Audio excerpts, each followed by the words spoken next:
Fala galera, beleza? Estamos aí para mais um podcast Sinalizando o Reino, conversas que edificam, e hoje meu coração está radiante de alegria, né, por estar recebendo aqui o mestre, nosso amigo, apóstolo, bispo, pastor Alexandre. Muito obrigado pela presença, amém, pela disponibilidade, né, de estar aqui para contar um pouquinho da sua história. E a gente está nessa caminhada aí de podcast, né, de conversas, né? Hoje nós estamos no episódio 12, ou seja, já vieram aí 11 pessoas para abençoar, contar um pouco da sua trajetória. E o seu nome foi citado muitas vezes, né, pela galera da igreja, pelos nossos amigos, né? Eu estou atrás do pastor Alexandre, a gente gosta de ouvir ele falar, é muito legal. E aí a gente vai fazer de uma forma diferente hoje, vamos dividir em 2 blocos nosso podcast. O primeiro bloco a gente vai contar um pouquinho da história dele, né? E no segundo bloco a gente vai falar um pouquinho de um assunto muito importante, né? Muito pertinente para o nosso tempo. E eu gostaria de agradecer pela presença, dar um oi para ele. Eu que agradeço, Rafael, agradeço a produção, a galera, e para mim é um privilégio, e é muito bom saber que você está entre os 12, né? Isso conforta bastante o coração, saber que pelo menos o 12º você é, então isso me abençoou bastante. E eu quero agradecer por esse privilégio, quero incentivar, porque esse trabalho tem sido uma bênção, é uma iniciativa fantástica, e que Deus faça perseverar esse trabalho. Amém. E vamos começar falando um pouquinho de você, né, pastor Alexandre, sua história, como é que foi aí esse começo, né, vamos dizer assim, da sua vida cristã, se você veio de um lar cristão, pais cristãos, como é que foi essa trajetória? Eu tenho 49 anos, né, nasci no dia 28 de maio de 1972 e nasci num lar cristão. Meu pai e minha mãe eram pessoas cristãs, então já nasci dentro da igreja. E agradeço muito a Deus por ter tido essa experiência logo no início da minha vida. Porém, houve um tempo, né, mais ou menos ali por volta de 11, 12 anos, que devido a uma série de circunstâncias, de sabores, de tristezas, muita coisa que aconteceu, o meu pai e a minha mãe se afastaram. Então a gente viveu assim uma espécie de uma era das trevas. Foi um período muito difícil, não só no sentido espiritual, mas no sentido econômico também, porque meu pai ficou desempregado. Quer dizer, entrava no emprego, saía por volta de 7 anos, dos 11 aos 18 anos. Então foi um tempo muito amargo, muito difícil. E vocês sempre moraram em Niterói? Não. A gente morava em São Paulo e a gente veio morar no Rio de Janeiro, em Itaguaí, por ocasião da morte de um irmão do meu pai. Entendi. E a minha avó ficou sofrendo muito e ele veio morar aqui. E quando veio morar aqui, a coisa se degringolou financeiramente. E a gente entrou por uma rota de muito sofrimento, de muita agrura, e nesse período coincidiu também desse afastamento espiritual. Então você é paulista? Não. Eu nasci no Irajá. Ah, tá. Meu irmão nasceu na capital, São Paulo, ele é paulistano, e minha irmã é paulista, que nasceu em Caçapava. Entendi. Quem nasce na região da capital é paulistano, quem nasce fora da capital é paulista. Ah, entendi. Você, no caso, nasceu Eu nasci no Rio de Janeiro, Irajá. Aí foi um período para lá. Isso, foi um período que a gente viveu lá. Entendi. E a sua caminhada cristã começou, teve algum período ou algum momento nesse retorno aí? Como é que foi? Vocês ficaram afastados? A gente ficou afastado, né, mais ou menos uns 5, 6 anos, 7. Quando eu tinha 18 anos, eu fui a um culto de aniversário de um amigo na Igreja Batista de Porto da Madama, meu amigo Charles. E chegando lá, participei do culto, a minha irmã já estava frequentando, mas eu não, estava envolvido com 1000 coisas, enfim. E esse amigo, quando terminou o culto, ele começou a bater papo comigo e me incentivou. Eu voltei no domingo, me identifiquei com a palavra do pastor, o acolhimento da mocidade, e ali fui ficando, passei 10 anos ali, dos 18 aos 28 anos. Saí dali para assumir a Igreja Batista do Joque em São Gonçalo.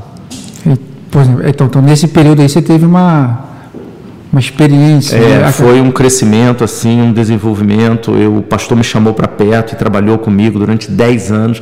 Então, eu cheguei um Alexandre derrotado, um Alexandre triste, fracassado, e saí dali pronto para lutar pelo reino, enfim, com muita convicção. Então, foi uma verdadeira metamorfose durante 10 anos. E qual é o nome do pastor, lembra? Pastor Ageu de Oliveira Pinto. Esses nomes a gente sempre pergunta, né? Porque são nomes que ficam marcados na nossa história, né? Ele teve 50 anos, 55 anos, se não me falha a memória, de ministério na mesma igreja. Na mesma igreja? Isso. Que bênção. Foi um cara que marcou, assim, a vida de muita gente, marcou a minha vida. E foi nessa igreja, nesse período de 10 anos, que você teve a experiência de de a questão do seminário? Como é que foi? Eu passei no vestibular para engenharia na UF, segundo semestre, e passei para economia na UERJ, primeiro semestre. Meu sonho era fazer engenharia. Só que quando eu cheguei lá, tinha aula de manhã e de tarde, tinha aula de manhã e à noite, tal, período integral, e eu precisava trabalhar. E eu trabalhava como? Eu dava aula particular. Eu dava aula de matemática, física e química. Eu trabalhei com isso durante 10 anos. Eu dava aula de 2 às 4 numa casa, 4h30, 6h30 em outra, e 7 às 9 em outra. Durante 10 anos eu fiz isso, com um monte de adolescente naquela região de Caraí, Pendotiba, Santa Rosa, Piratininga, toda aquela região. E aí eu precisava de um trabalho que me desse condições, eu precisava de um curso que me desse condições de trabalhar. E engenharia, que era a minha paixão, não dava. Aí eu nem fiz a matrícula para não atrapalhar a vida de quem quisesse estudar na UF. E aí fui para a UERJ e entrei e fiz, agora não me lembro, 3 ou 4 períodos ou 2 períodos de economia. Só que aí ardia no meu coração a vocação ministerial. Então a minha cabeça estava muito confusa, porque eu não sabia se eu seguia economia, porque economia tinha 3 coisas que eu era apaixonado: matemática, história e política. Eita. A economia é composta de matemática, história e política. Então, era assim, eu estava realizado, fascinado, feliz da vida estudando economia na UERJ. Mas aí, ardendo no meu coração. E aí, eu conheci um teólogo batista que muito me influenciou, chamado Exaltino Gomes Coelho Filho. Eu comprei vários livros dele, dentre eles Jonas. Quando eu li Jonas, eu entendi que, na verdade, ele estava falando de mim. E eu era o profeta Fujão. Fui lá, abandonei a UERJ, uma coisa que hoje eu não aconselharia um jovem fazer. Se você está fazendo a faculdade e sentiu um chamado, termina a faculdade, não há porquê não concluir. Eu abandonei, eu nem tranquei matrícula. Eu abandonei e me matriculei no seminário. Não tenho arrependimento de entrar para o seminário, nem da vocação ministerial, nada disso. Meu arrependimento é que eu poderia ter terminado o curso. E aí seria uma coisa positiva, né? Entendi. É bom na vida você começar alguma coisa e concluir. Legal. E esse curso ficou inconcluso. A gente tem essa mania, né? O brasileiro é muito imediatista, né? Entendi. Mas é legal porque ia agregar, né? Com certeza. Não, eu sou apaixonado. Agora você falou de Exaltino, bom demais, né? Dá uma dica para a galera de algum livro. A denominação batista teve, alguns anos atrás, 2 grandes pensadores na área de Antigo Testamento. Hoje não tem. Infelizmente, nós não temos pensadores na área de Antigo Testamento. Mas eram 2 pastores de igreja, um chamado Davi Baeta e o outro chamado Exaltino Gomes Coelho Filho. Davi Baeta escreveu revistinhas para EBD. Então, você não vai encontrar livro, ele não escreveu livro. Agora, o pastor Exaltino escreveu mais de 30 livros. Você encontra na estante virtual, só botar lá Exaltino Gomes Coelho Filho, ou você encontra em algumas livrarias publicado algum material dele pela editora Aba Press, porque quando ele faleceu, mais ou menos 60 anos, 61, ele estava com um contrato assinado com a Aba Press de pegar todos os livros e publicar por lá. Entendi. Só que aí ele teve câncer, não durou 3 meses após a descoberta e faleceu. Mas existe uma obra extraordinária na área do Antigo Testamento e esse homem era de uma genialidade tremenda e ele me ajudou, né? Ele contribuiu para a minha paixão pelo Antigo Testamento. Agora você falou algo interessante aí. Você era o profeta Fujão. Eu era o profeta Fujão. Teve essa leitura, né? Eu percebi que estava falando de mim. Era eu. Esse cara sou eu, né? Esse cara sou eu. Num dia de muita chuva, e eu muito conflito, aí ali eu entendi, só que eu não sabia mais ou menos o que eu iria encontrar, qual seria a igreja que eu iria pastorear, se algum dia eu iria plantar a igreja, se eu iria para o campo missionário, eu não sabia absolutamente nada. E aí gera muita tensão, porque você quer a resposta. Entendi. Só que Deus vai te dar à medida que o tempo vai passando, né? Eu sei o que é isso, eu estou passando por isso agora. Eu não preciso hoje, eu tenho uma filha de 11 anos, uma menina maravilhosa. Eu não preciso hoje saber orientar um neto. Eu não tenho neto. Eu preciso saber orientar uma filha. A hora que a minha filha casar e tiver um filho, aí eu vou precisar saber aconselhá-la para orientar o neto. Entendi. Mas hoje eu não preciso, então Deus não precisa me dar essa informação. Entendi, verdade. Entendi. Mas nós, ansiosos que somos, nós queremos respostas imediatas. Respostas imediatas. E aí, nesse período de 10 anos, você servindo na igreja lá... Trabalhando. Eu trabalhei 10 anos, Rafael, sem ficar 2 domingos sem faltar. Eu nunca faltei 2 domingos. Seguidos. Tinha anos, vários anos, sem faltar um domingo, porque eu era apaixonado. Entendi. Eu chegava à igreja 8 horas da manhã, ficava até meio-dia, voltava à tarde. Eu era apaixonado, eu não conseguia me ver fora daquilo lá. Não era uma obrigação, era um prazer. Era um prazer, não ganhava nada. Entendi. Era uma paixão, uma coisa que eu não conseguia. E a igreja foi percebendo isso, né? Isso. Foi vendo esse prazer em você estar presente, em ajudar. Investiram muito em mim, me deram muita oportunidade. Aí você foi enviado para o seminário Seminário de Niterói. Depois me transferi para o Seminário do Sul, na Tijuca. E por fim terminei no seminário da 4ª Igreja Batista de Macaé. Então foram 3 experiências muito interessantes. Niterói, um seminário ultraconservador. Seminário do Sul mais liberal e o Seminário do Aécio eu estudei com os coreanos. Então foi uma experiência assim maravilhosa. E sim, vai enriqueceu, né? Só foi o ruim que o curso acabou ficando demorado. Me formei, demorei mais tempo. Hoje eu recomendo o quê? Começa num seminário e termina ali em 4 anos, fecha a sua vida e depois vai fazendo outros estudos. Não deixa atrasar, não vale a pena. E não parem, né? Qualquer área de estudo, né? Continue. A gente estava conversando aqui, né? Antes, né? Fazer uma pós, fazer um mestrado. Isso. Porque depois que você termina o curso, o que é o seminário? O seminário você faz bacharel em teologia. O que você é? Especialista em generalidades. Você sabe nada de tudo. É tipo cirurgião, né? Geral. Aí, depois que você termina o seminário, existem os cursos de especialização. E hoje, com uma vantagem adicional, vários desses cursos estão online. Então, você não sai nem de casa. E aí, você escolhe se a sua área é Antigo Testamento, se é Novo Testamento, teologia sistemática, ministério pastoral, plantação de igreja, missões, aconselhamento. Existem infinitas áreas, história da igreja, história da teologia. E você vai contribuir para o reino de maneira mais específica. E é uma realização pessoal, né? Muito grande. Muito bom, muito bom. E aí você foi para o seminário? Isso. Se formou, né, nesse período? Assumi a igreja do Joque, a PIB do Joque, em 2001. E fui consagrado no dia da independência americana, 4 de julho. 4 de julho. Né? Tinha até o filme do Tom Cruise, nascido em 4 de julho. Assumi a primeira igreja batista do Joque, eu era solteiro e não tinha terminado o curso ainda. E eles me deram uma grande oportunidade. Eu era namorado, fiquei noivo da minha esposa, Clarice, e a gente começou a trabalhar ali. Eu fiquei ali 4 anos. Mas aí o que acontece? A minha cabeça tinha mudado muito, porque várias questões da tradição batista eu via que não tinha mais relevância. Entendi. Que precisava sofrer uma revisão. Só que o povo tem essa tradição em alta estima, dependendo da geografia. E eu entendi que ali eles não estavam sujeitos à mudança, não tinham interesse nisso. Então, o que diz o ditado? Incomodado que se mude. Eu fiquei 4 anos, trabalhei pra caramba, eu pregava às vezes a semana toda, todos os dias da semana, mas em um determinado momento eu senti no meu coração que eu deveria sair e começar um trabalho batista do zero. E aí em 2003, 2 anos depois, eu comecei a orar, e em 2005, 1º de julho de 2005, eu comecei a plantação da igreja. Deixei tudo, uma igreja de 215 membros, 7 salários mínimos e tal, para poder começar do zero com 6 pessoas, sem salário, sem nada. Aí surgiu a Igreja Batista Central, a Igreja Batista Central do Fonseca. No qual sou pastor desde 2005. Fundador, né? Isso. Eu não sabia dessa informação, interessante. Que legal. Então, a plantação da igreja ela tem várias características. Eu escolhi o caminho mais difícil. Porque o caminho da plantação da igreja é você ter o suporte de uma igreja-mãe. Eu tive o suporte da 4ª de Macaé. Mas como estava muito longe e num período difícil, que a igreja estava em obra, fazendo um monte de coisa, o pastor Écio estabeleceu que ele poderia ajudar. Montamos um pool de mais 10 igrejas. Depois que eu pedi demissão, das 10 igrejas, só 2 ajudaram. As outras 8 pularam fora. Gente... Loucura, hein? Eu acumulei, como se fosse hoje, 70 mil reais de dívida. E começando. Só de aluguel eram 5. Quando ia para o 5º e eu ia receber a ordem de despejo, eu consegui o dinheiro para fazer a negociação. Aí foi um período de muito sofrimento, que eu não desejo nem para o diabo, ele não merece. Não merece. O que eu passei. Rapaz, foi muito mais difícil. Foi o momento mais difícil. Até em suicídio eu pensei. É mesmo? Porque eu abandono, você pagando aluguel, você não tem dinheiro, não tem nada. Foi um momento assim muito difícil. Mas eu entendi hoje, quando eu olho para trás, eu entendo que havia uma necessidade daquele momento. Em que sentido? Nós, como seres humanos, às vezes precisamos de cirurgia. Né? O que é o cirurgião? É o mecânico do corpo humano. Sim. Mas Deus precisou de fazer uma cirurgia em mim sem anestesia.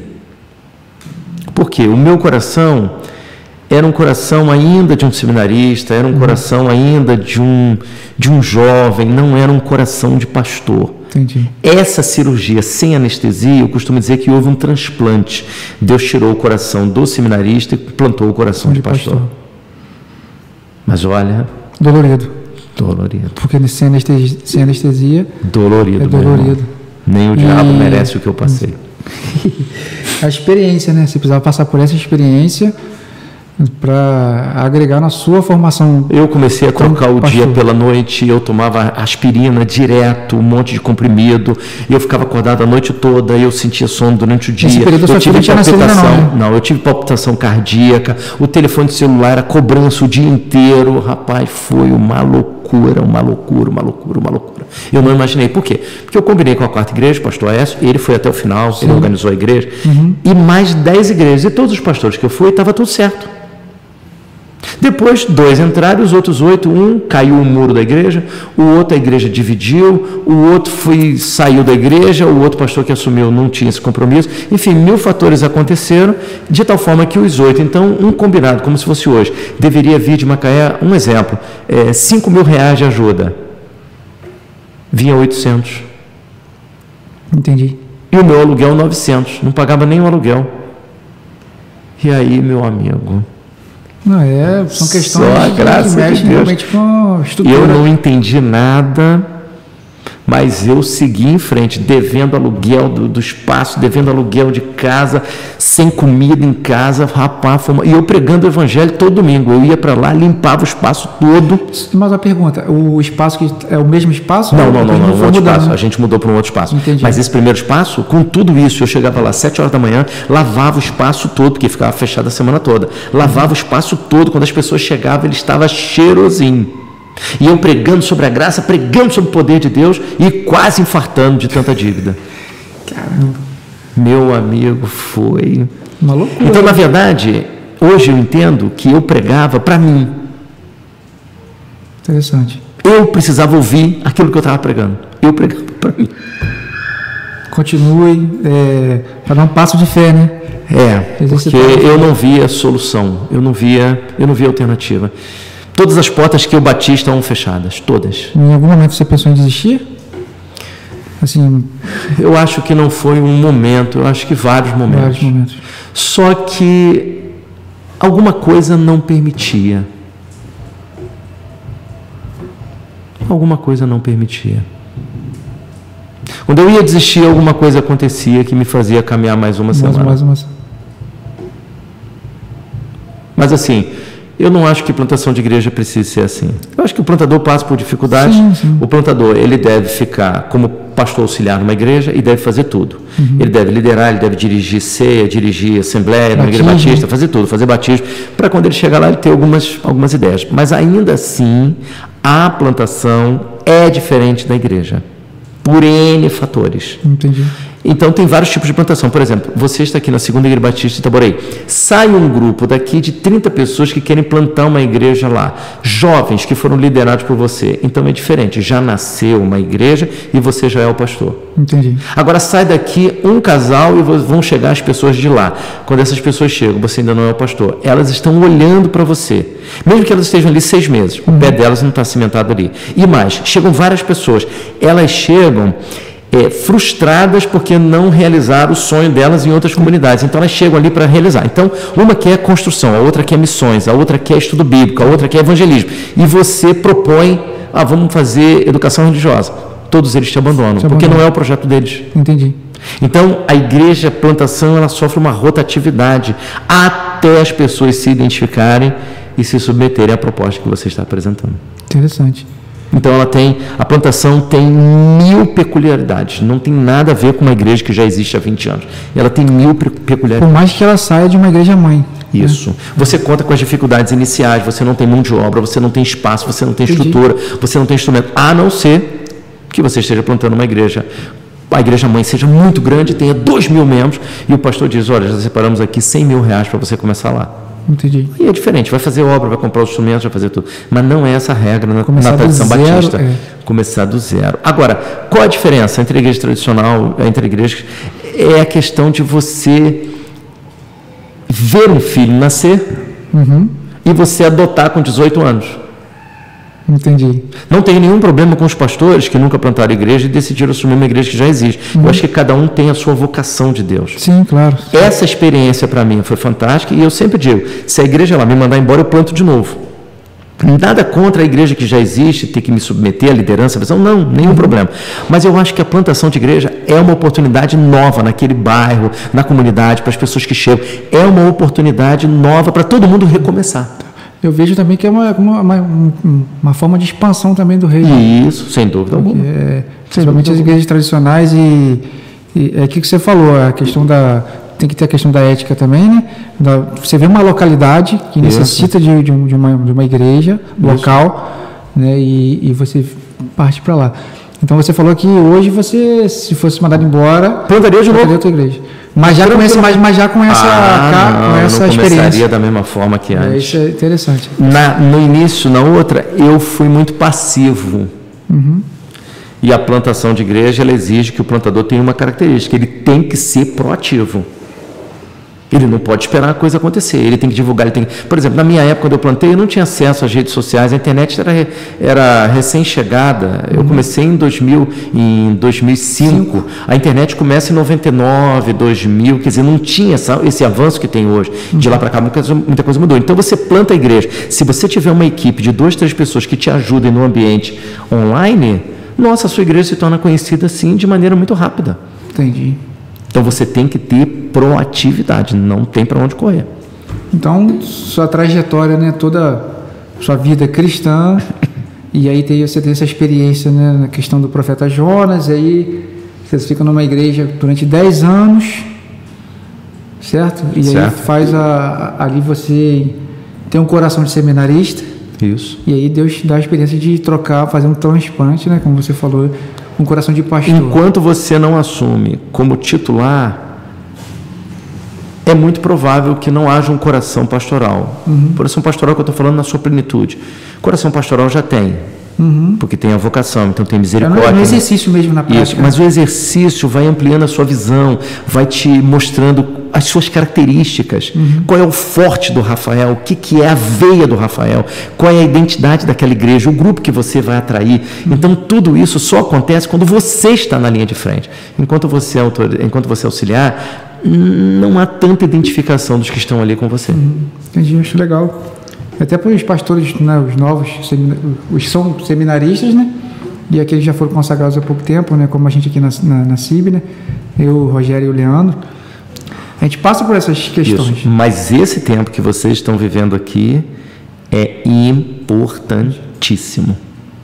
Não pode plantar igreja sem você trabalhar numa igreja pelo menos 2 anos ou 3, exercendo liderança, tomando chicotado, tomando lambada, recebendo crítica, lidando com problemas, tendo que pedir perdão à pessoa que você foi lá e errou. Isso é extremamente importante.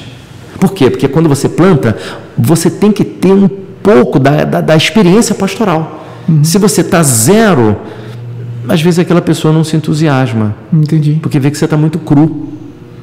E os problemas que vão surgindo. Não pensa você que com 5 pessoas, 6, não há problemas. No Jardim do Éden eram 2. E eles criaram o maior problema sobre a face da Terra. Então, você tendo 5, tendo 6, tendo 7, surgem dificuldades que demandam alguma experiência. Com isso, não quer dizer que sei tudo, de forma alguma. Mas a experiência aliada ao conhecimento no ministério pastoral é extremamente importante. Extremamente importante. A experiência te ajuda muito. Amém. Show, galera. Então é isso. Então, eu queria contar um pouquinho dessa história para a galera conhecer, né? Porque muitas das vezes a gente vê as pessoas sendo bem-sucedidas, não só financeiramente, né? Mas de uma forma intelectual, né?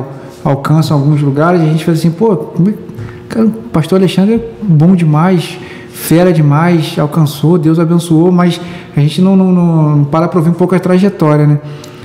As experiências que levaram até eu posso resumir, Rafael, a minha história até os 18 anos. Eu resumo com 2 palavras: fracasso e derrota. A minha vida até os 18 anos foi somente 100% fracasso e derrota. Vou te dar um exemplo. As escolas hoje, elas, se você tiver uma dificuldade e não poder pagar a mensalidade da escola da sua filha, ela fica até o final do ano. Na época que eu estudei, né, 49 a 40 anos atrás, não era assim. Você atrasou a mensalidade, você era retirado da sala de aula. Então meu pai, assim, com a melhor das intenções, me colocava para estudar numa escola particular, que era uma escola melhor, né? A escola pública tem uma série de dificuldades. Então, com a melhor das intenções, ele atrasava. Eu estudava na parte da manhã em casa, decorava um questionário de 40 perguntas, prova de geografia, de história, estudava a manhã toda. Quando eu chegava lá, sentava 1 hora, quando eu distribuía a prova, a secretária da escola vinha no meu ombro, batia e dizia que eu tinha que me retirar, que eu não ia fazer prova, que meu pai não tinha pago a mensalidade. Eu não entendia muito bem. Eu ficava sentado lá, bem, já que eu não vou fazer, tudo bem, já devem saber que eu sei alguma coisa, eu pensava assim. Então, isso aconteceu até os 18 anos. Caramba, pesado, hein? Eu vi meu pai, nesse momento de desemprego em Itaguaí, eu vi meu pai vender sofá de lá de casa, eu vi meu pai e minha mãe venderem a estante, eu vi meu pai e minha mãe venderem a televisão, eu vi meu pai e minha mãe venderem os ventiladores para comprar comida, eu vi meu pai e minha mãe venderem a geladeira. Imagina uma casa com 3 crianças sem geladeira. Como é que a gente bebia água gelada? A vizinha, de manhã, 9 horas da manhã, ela trazia água com gelo, a gente bebia, depois do almoço, 1 hora, depois 6 horas da tarde, essa vizinha nos salvava para beber água gelada. Porque não tinha geladeira, não tinha televisão, não tinha sofá, não tinha estante. Meu pai foi vendendo tudo para comprar comida. Tempo de escassez. Então, à noite, para dormir, tinha um terreno baldio um pouco longe, era tanto mosquito que a gente levantava de noite, todos nós, né, nós 5, a gente levantava e tomava banho frio para poder dormir, porque o calor era muito grande e tinha muito mosquito, senão o mosquito pegava você e levitava e levava embora. Tudo isso, quer dizer, dos 11 aos 18, esse período foi de muito fracasso, de muita derrota, de muita frustração. Eu via as crianças atravessando, eu morava, né, numa rua, as crianças desciam para ir ao circo, o circo como se fosse hoje R$4. Aquela montoeira dos meus amigos que estudavam no colégio de Itaguaí, no 5 de julho, e eu e minha irmã e meu irmão olhando assim, todo mundo indo para o circo. A gente não tinha dinheiro para ir para o circo. O único dia que eu fui ao circo, eu fiquei do lado de fora para olhar as pessoas que estavam entrando, para ver se eu via alguma coisa, porque eu não tinha dinheiro para entrar. Então foi assim, muita frustração, muita derrota. É coleção de fracasso até os 18 anos. Quando eu chego a Porto da Madama, aos 18 anos, ali Deus começa a virar a minha história. Amém. Interessante você fazer esse resumo com essas 2 palavras. Fracasso e derrota. Porque, se a gente for analisar, são 2 palavras que hoje não cabem dentro da vida cristã. Jeremias não seria aceito como pastor de nenhuma igreja, né? Porque ele pregou e nada aconteceu. Foi preso, jogado no calabouço. Então, peraí, cadê o sucesso? Sem sucesso, não tem... Então, nenhuma igreja batista aceitaria Jeremias. Pô, você não tem seu currículo. O currículo seu está totalmente... Você só tem fracasso? Só derrota não vai entrar aqui, não. Você vai ensinar o que para as pessoas? Só derrota e fracasso? Mas é interessante que Deus tem o jeito dele de trabalhar e os propósitos dele, né? E aí, com os 18 anos... A história começa a mudar. Quando eu chego a Porto da Madama, e aí tem as sequelas desse processo. Esse processo de 7 anos, ficam as sequelas. Uma delas, eu não acreditava na graça de Deus. O pastor pregava, e aí quando ele falava sobre a graça e tal, eu ficava assim comigo, rapaz, não acredito nisso não. A minha filosofia era o seguinte: Deus é um Deus reativo, então acertou, ganha presente, errou, ganha com tacape de Papai do Céu na cabeça. E aí o pastor sempre contava uma história de uma irmã que havia na igreja, que tinha um filho, e esse filho era muito trabalhador, devia ter uns 20 anos, estava na faculdade, era noivo e tal, e ajudava em casa, um menino espetacular. E ela falava, pastor, só falta Jesus na vida dele. Aí o pastor sempre dizia, contava essa história, que ele virou para ela e falou, não, minha irmã, só falta Jesus não, se falta Jesus, então falta tudo.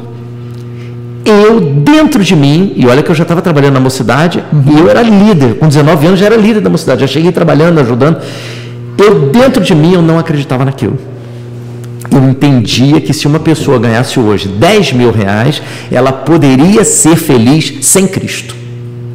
Entendi. Eu não falava isso para ninguém, porque isso é político-religiosamente não aprazível, né? Política e religiosamente não é muito aceito, é incorreto. Então era um silêncio comigo. E aí o que Deus fez? Me colocou para trabalhar dando aula particular para filhos da classe média alta em Caraí. Aí a minha teoria caiu por terra, porque eu vi pessoas que ganhavam 20, 30, 40, 50 mil reais por mês e tremendamente infelizes, com a vida sem sentido. Aquilo me provocou uma crise violenta. Na verdade, estava com uma crise que formulou dentro de mim uma teoria. Uma teoria antibíblica. Entendi. É possível ser feliz sem Cristo. É só a pessoa ter um bom salário. Por quê? Porque o meu trauma era a dificuldade financeira. Entendi. Esse trauma veio na sua... Foi acompanhando. E eu não falava isso com ninguém, isso estava dentro de mim. Quando eu chego lá, que eu encontro, eu dei aula para filha de prefeito de cidade do interior, para filho de médico, filho de engenheiro, empresário, filho de político. E eu via que eles tinham tudo. Mas eram infelizes. Mas não eram felizes. Eu dei aula para uma família que eles moravam num apartamento em Caraí, a cobertura é duplex, esse apartamento era triplex. Imagina um apartamento com 7 quartos. A comunicação em casa era por PABX. Eita! De tanto dinheiro. Ele comprou o apartamento de baixo e comprou a cobertura. Ele quebrou, a sala embaixo virou lavanderia, a cozinha virou lavanderia, a sala virou biblioteca. Então era uma cobertura de 3 pisos. Milionários. Me pagavam dobrado, me pagavam em dólar, enfim. E eu vi que eram pessoas que a vida não tinha sentido. Outra crise, então. Aí desconstruiu... A primeira crise. 2 coisas aconteceram nesse processo. Desconstruiu a minha tese antibíblica e eu vi que o pastor estava certo. Na simplicidade dele, ele estava certo. E outra coisa que aconteceu.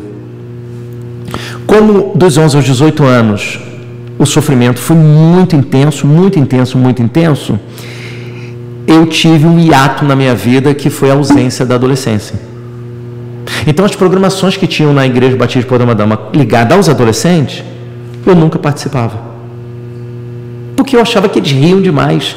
E a vida não é para rir tanto assim. Entendi. Então tinha o futebol, iam jogar na Jubag, na Associação Batista Gonçalense, faziam um intercâmbio. Eu não ia nada, eu só queria saber de trabalhar para resolver o meu problema e ajudar meu pai. Entendi. E aí o que aconteceu nesse processo de ressentimento com essa adolescência frustrada? Deus usou adolescentes não crentes, que eram os meus alunos, para serem instrumento de cura na minha vida. Legal. Eles me tratavam com muita hombridade. Eles chegavam lá, eu almoçava na casa deles, eu jantava, eu ia à festa, eu dormia. Eles iam para os Estados Unidos, havia um casaco, tênis, relógio, roupa, e eu ficava assim, caramba, o que está acontecendo? Por que esses caras lembram de mim quando eu estou na Califórnia? Para você ter uma ideia, Rafael, do que Deus é capaz de fazer. Imagine você ir a uma festa de aniversário e ao invés de você levar o presente, você recebeu o presente. É totalmente desconcertante, né?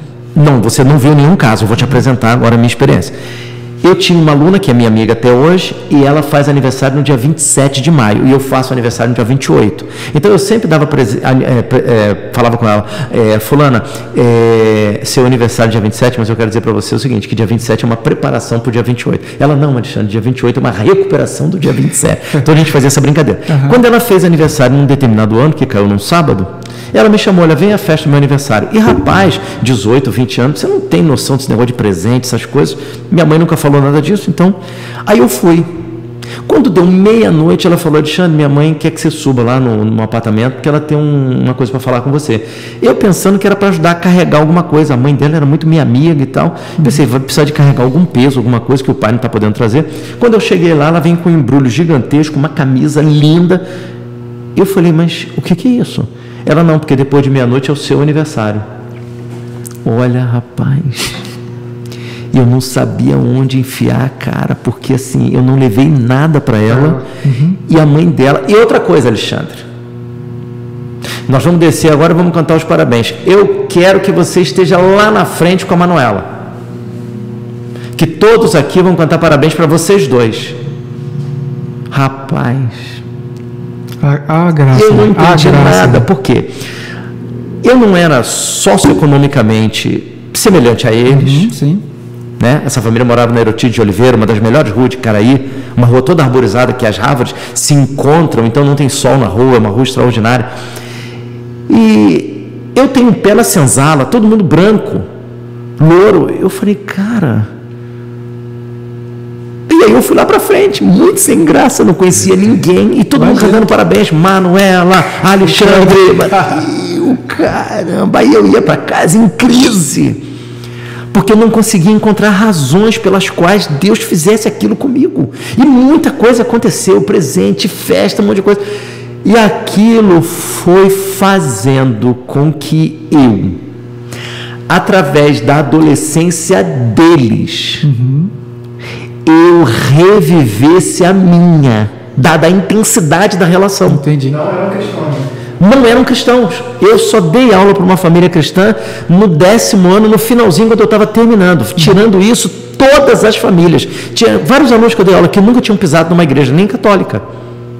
E os caras ficavam meus amigos, confidenciavam, as meninas falavam, primeira relação que teve com o namorado, em vez de contar para a mãe, o papai contava para mim. Eu ficava dentro do quarto com uma menina de 12 anos, de 13 anos, 2 horas, de porta fechada. Eu falava, olha, a sua família não vai achar ruim. Não, Alexandre, o pessoal já conhece você, fica quieto aí, vamos estudar. E eu ficava ali 2 horas com aquela menina. E a família não falava nada. Eu entrava para dar aula, não tinha ninguém em casa, só a menina de 14 anos. Eu dava aula, terminava, ela me pagava e eu ia embora. Ou seja, uma relação de extrema confiança. E eu ficava me perguntando, mas eles não sabem onde eu moro.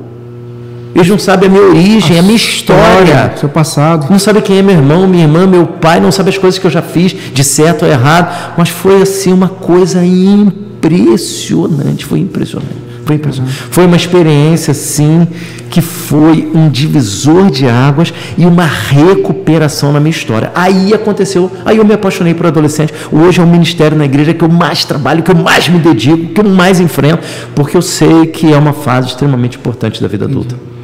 Então foi nesse período aí que você se aproximou nessa questão da graça? Aí começou a... porque uma coisa é você fazer o debate teórico. Entendi. E a experiência negativa. Mas aí, 10 anos, você sendo bombardeado. Rafael, você não tem noção. Eu dei aula para um aluno que era milionário, então os alunos geralmente tinham aula uma vez na semana, no máximo 2. Esse pai chegou para mim e falou assim, não, eu quero que meu filho tenha aula segunda, quarta, sexta e sábado. Quer dizer, eu ganhava por aula, vamos supor como se fosse hoje, R$90, 2 horas de aula. Então, 4 vezes 9, 36, R$360 na semana. Então, pensa bem, 360 vezes 4 dá mais de R$1.200, só de um aluno. Sim. Foi assim que o Plano Real saiu. Então, eu ganhava muito dinheiro. Pensa bem, um jovem que hoje ganhe R$2.000, só com o ensino médio, é um salário muito bom para quem não tem nenhuma formação. Sim. Eu ganhava esse salário em 1994. Há quase 30 anos atrás. Então eu nadava em dinheiro, eu distribuía livro na igreja, eu pagava retiro da mocidade, eu que bancava, enfim, 1000 coisas aconteciam. E aí o pai desse aluno, aí ele passou, quando ele passou eu recebi um recado, olha, meu pai ficou muito feliz com o que eu passei e tal, você fez um milagre, que meu pai vai pagar tudo de novo. Como é que é? Aí eles viajaram, foram para Bariloche, foram para os Estados Unidos e tal, quando eles voltaram eu liguei, aí a mãe dele atendeu, não, Alexandre, para você vir aqui, diz aí quanto que nós estamos te devendo, que nós vamos pagar tudo de novo e você continua dando aula aqui. Aí dei aula para o irmão mais um tempo. Depois fui dar aula para a irmã. Para a irmã, eles tinham uma fazenda lá em São Gonçalo, gigantesca. Era o seguinte, o pai falou comigo, olha, minha filha, eu preciso da minha filha lá na fazenda, então você vai dar aula lá na fazenda. Eu falei, não, tudo bem, sábado à tarde, só que tem um detalhe, a partir do momento que você pisar na fazenda, começa a contar a sua aula. Só que você vai almoçar, tudo. Aí eu chegava, almoçava, já estava contando. Aí quando 6 horas terminava, porque dava intervalo e tal, eram 6 horas de aula, ou seja, 3 blocos de 2 horas. 3 vezes 8, 24, R$240. Só que o pai chegava, não, você veio aqui, você vai ganhar dobrado. Aí me pagava R$500. Que isso? Eu recebia em 1994, assim que o real saiu, R$900, R$500 por sábado. Um sábado só. Um sábado só era R$500. E mandava a Kombi me levar em casa. Então, eu olhava isso tudo, eu ficava assim, sem entender. Eu falei, cara, eu estou nadando em dinheiro, jorra dinheiro, os alunos brigam para ter aula. Chegava final de ano, eu dava aula sábado o dia inteiro, chegava em casa às 7 horas da noite, dormia, ia para a igreja de manhã, trabalhava na igreja até meio-dia, ia para Icaraí, dava aula de 2 às 4, voltava para a reunião de treinamento, para o culto, terminava o culto 9 horas, eu voltava para Icaraí para dar aula de 10 à meia-noite. Isso em novembro e dezembro. Então, assim, eu ganhava dinheiro para não trabalhar janeiro, fevereiro e março, porque as escolas naquela época começavam em março. Entendi. Eu só começava a trabalhar em abril, final de abril, quando ele fazia alguma prova, se dava mal. Antes disso, não tinha por que ter professor particular. Entendi. Então eu ficava 4, 5 meses vivendo daquele dinheiro que eu recebia, porque era tanto dinheiro. E eu, assim, eu não entendia aquilo. Caraca. Aí eu comecei a mudar o meu pensamento. Eu comecei a ver, não, peraí. Essa história de faz o que é certo, ganha presente, faz o que é errado, ganha tacar para Papai do Céu. Mas quanta coisa errada eu fiz na época que eu estava afastado. Eu me envolvi com pichação, fiz um monte de loucura. E por que Deus está fazendo isso comigo agora? Aí eu comecei a entender que existia um favor que não estava ligado ao merecimento. Imerecido. Mas antes da reflexão teológica, foram 10 anos de uma experiência vivida. Prática. Vendo o agir de Deus diretamente. Que eu não sabia explicar. Se você me perguntar assim, por quê? Ah, porque você era um bom professor, porque você era educado, porque você era honesto, porque você respeitava. Mas quantos outros rapazes poderiam fazer isso? Sim. Não precisava ser eu. Então foi assim... Marcante. Foi muito marcante. Dá para perceber pelo brilho do teu olhar. Foi uma experiência que... nesses 10 anos, na verdade, surgiu um outro Alexandre. Outro ser humano. Porque eu aprendi muita coisa no relacionamento com família, com mulher, porque quem manda é a mãe. Fazer amizade com o funcionário da casa, porque ele te dá as orientações. O negócio não está muito bom, não. Fulano tirou nota baixa. A mãe está uma fera com você, ela vai te ligar hoje. Aí eu já me preparava. Porque eu sabia que vinha cobrança. Porque eles estavam pagando, então havia cobrança. Natural. Eu tinha que responder, sem perder a calma, sem nada. Mas eu via que a mãe estava meio nervosa. Aí no final eu ficava de bem e tal. E quem define se vai ter aula é a mulher. A filha não queria, e o pai, não, eu acho que não precisa. A mãe, não, vai ter aula sim. Acabou. Resolvido. Amizade com o funcionário. Eu chegava a 1 hora, a aula era 2. O funcionário perguntava, Alexandre, você já almoçou? Falava, fulano, você quer que eu minta ou fala a verdade? Ah, fala a verdade, garoto. Não almocei não. Ele botava a mesma comida que os patrões para mim. Meu irmão, bife, batata frita, camarão, bacalhau, era muito bom, muito bom. Era muito bom. Veio de uma infância complicada, não só financeiramente, tudo, e a graça de uma coisa... De todos os lados. Imagina você, o aluno ir para os Estados Unidos, trazer para você um casaco que dura 10 anos. Trazer tênis. Como é que o cara lembrava de mim lá? Relógio. Não era família, não era nada. Não era família, não era nada. Eu era simplesmente um professor particular. Só que você se torna o irmão mais velho. É isso que eu ia falar. Você se torna confidente. Um amigo, né? E aí você tem que saber como usar essa influência. Eu não posso usar essa influência para aliciar uma menina. Não poderia fazer isso.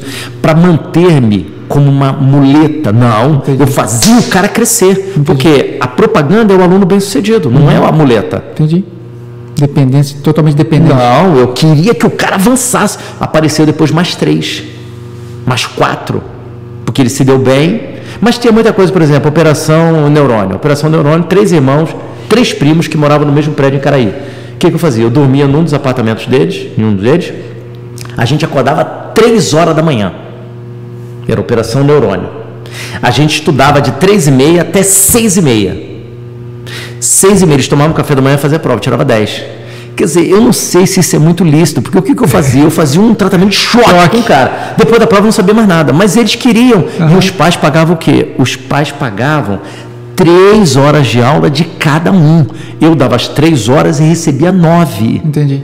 Então, rapaz, era assim, era uma doideira. Então, você sempre gostou de estudar, né? Sempre gostei de estudar. Sempre foi dessa E área. matemática, física e química, uma das dificuldades de ir para o ministério foi a paixão pela matemática, como eu sofri. Porque no meu caminho eu seria professor de matemática, esse era o meu sonho. Primeiro militar, né? Por causa da questão da pobreza, da dificuldade de ser funcionário público. Entendi. Depois que essa fase passou, eu falei, não, eu vou ser professor de matemática. É o meu sonho, é a minha paixão. E você redirecionar isso para o ministério. Então a minha dificuldade não era porque eu queria ir para o ministério para ter uma experiência melhor. Entendi. Não, o ministério para mim significaria sofrimento que eu não tinha. Eu estava nadando em dinheiro. E com a possibilidade de montar um curso, porque havia um professor em Caraí chamado Assis, acho que dá aula até hoje. Ele dá aula de todas as matérias, geografia, história, português, redação, matemática, física, química, toda. E sem quadro e sem livro-texto. A matéria toda memorizada. E eu fui aluno dele, então eu estava seguindo esse caminho. Amém. Não de dar todas as matérias, não tenho a mesma capacidade que ele. Mas física, química e matemática, eu iria memorizar e estaria dando aula até hoje, ganhando aí R$100 mil por mês. porque daria aula numa sala com 30, 40 alunos, com 3, 4 turmas, estaria ganhando um dinheirão. Entendi. Quando eu vi que o que Deus queria para mim não era isso, eu tive que ir abdicando, mas foi uma luta. Eu imagino você abrir mão disso aí. Foi uma luta. Na verdade, tem até aquele medo de retornar ao sofrimento. Isso. De uma forma, de uma intensidade diferente do que a sua infância e adolescência. Mas que seria um sofrimento. Uma hipótese. Uma hipótese. Seria uma hipótese. E, na verdade, em alguns determinados momentos, uma realidade, né? Determinados momentos, uma realidade. Porque o Ministério Pastoral, ele não é forte. mar de flores, né? A gente observa a caminhada dos irmãos, né? E agora a gente, iniciando, a gente percebe que não é... Mas uma coisa eu te digo, Rafael. É necessário. Sim. Você não amadurece, você não aprofunda a visão sem sofrimento. Veja bem, não existe na Bíblia nenhuma oração pedindo sofrimento, nem Jó, nem Abacuque, nenhum livro. Então essa oração não existe. Mas há uma tentação à rebeldia. Mesmo que não aconteça uma rebeldia de fato, você continua na igreja, mas você passa a ser um pastor amargurado. E isso nós temos. Colegas que passaram por experiências ruins, foram caluniados, demitiram, passaram por privação, e você se torna um elemento amargurado. Você passa a exercer o ministério não por paixão, mas você passa a exercer por uma obrigação e, no final das contas, por medo de ir para o inferno. Ou por punição de Deus. Entendi. Então, você tem que saber lidar com essas tribulações e ir apertando o delete. Elas têm que ir saindo na urina. Porque se você guarda isso, isso te intoxica, torna-se uma experiência tóxica. Entendi. Então vamos um pouco para a teologia, né? Vamos começar aqui nosso segundo bloco, né? Falando dessa sua paixão agora pela palavra, né? Que aí agora saem os números, continua a paixão pelos números, né? Com certeza, mas agora a parte de examinar o texto, de estudar, de ter o contato com a teologia reformada, e aí, né, se especializar em algumas áreas e se tornar, né, nos seus sonhos, né, inicialmente era professor de matemática, física, né, e química, né?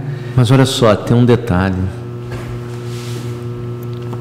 Quando eu dei aula particular, eu não tinha feito a faculdade. Então, se você faz a faculdade de matemática e vai dar aula de matemática, aquilo que você está dando no ensino médio não é tão difícil, porque o que você viu na faculdade é muito mais difícil. Entendi. Física e química, idem. Biologia, idem. Qualquer disciplina.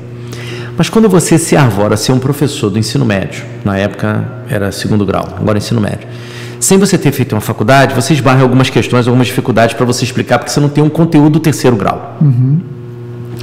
Mas eu tive que me virar nos 30 para poder aprender alguns lances para eu poder ganhar dinheiro. Então, um exemplo, eu estava dando aula para o aluno de matemática e tal, aí ele chegava para mim, Alexandre, porque o ensino da física e da química não nasceu por uma vontade minha, aconteceu por uma trama de coincidência. O aluno chegava, Alexandre, eu não vou poder ter aula sexta-feira, e eu precisava do dinheiro. Mas por quê? Não, porque eu tenho que estudar termodinâmica. Mas o que você está estudando? Ele me mostrava, não, sexta-feira que vem, então a gente estuda termodinâmica. Aí eu estudava termodinâmica com ele. Entendi. Aí a menina estava precisando ter aula quinta-feira. Alexandre, quinta-feira que vem não vou poder ter aula não. Por quê?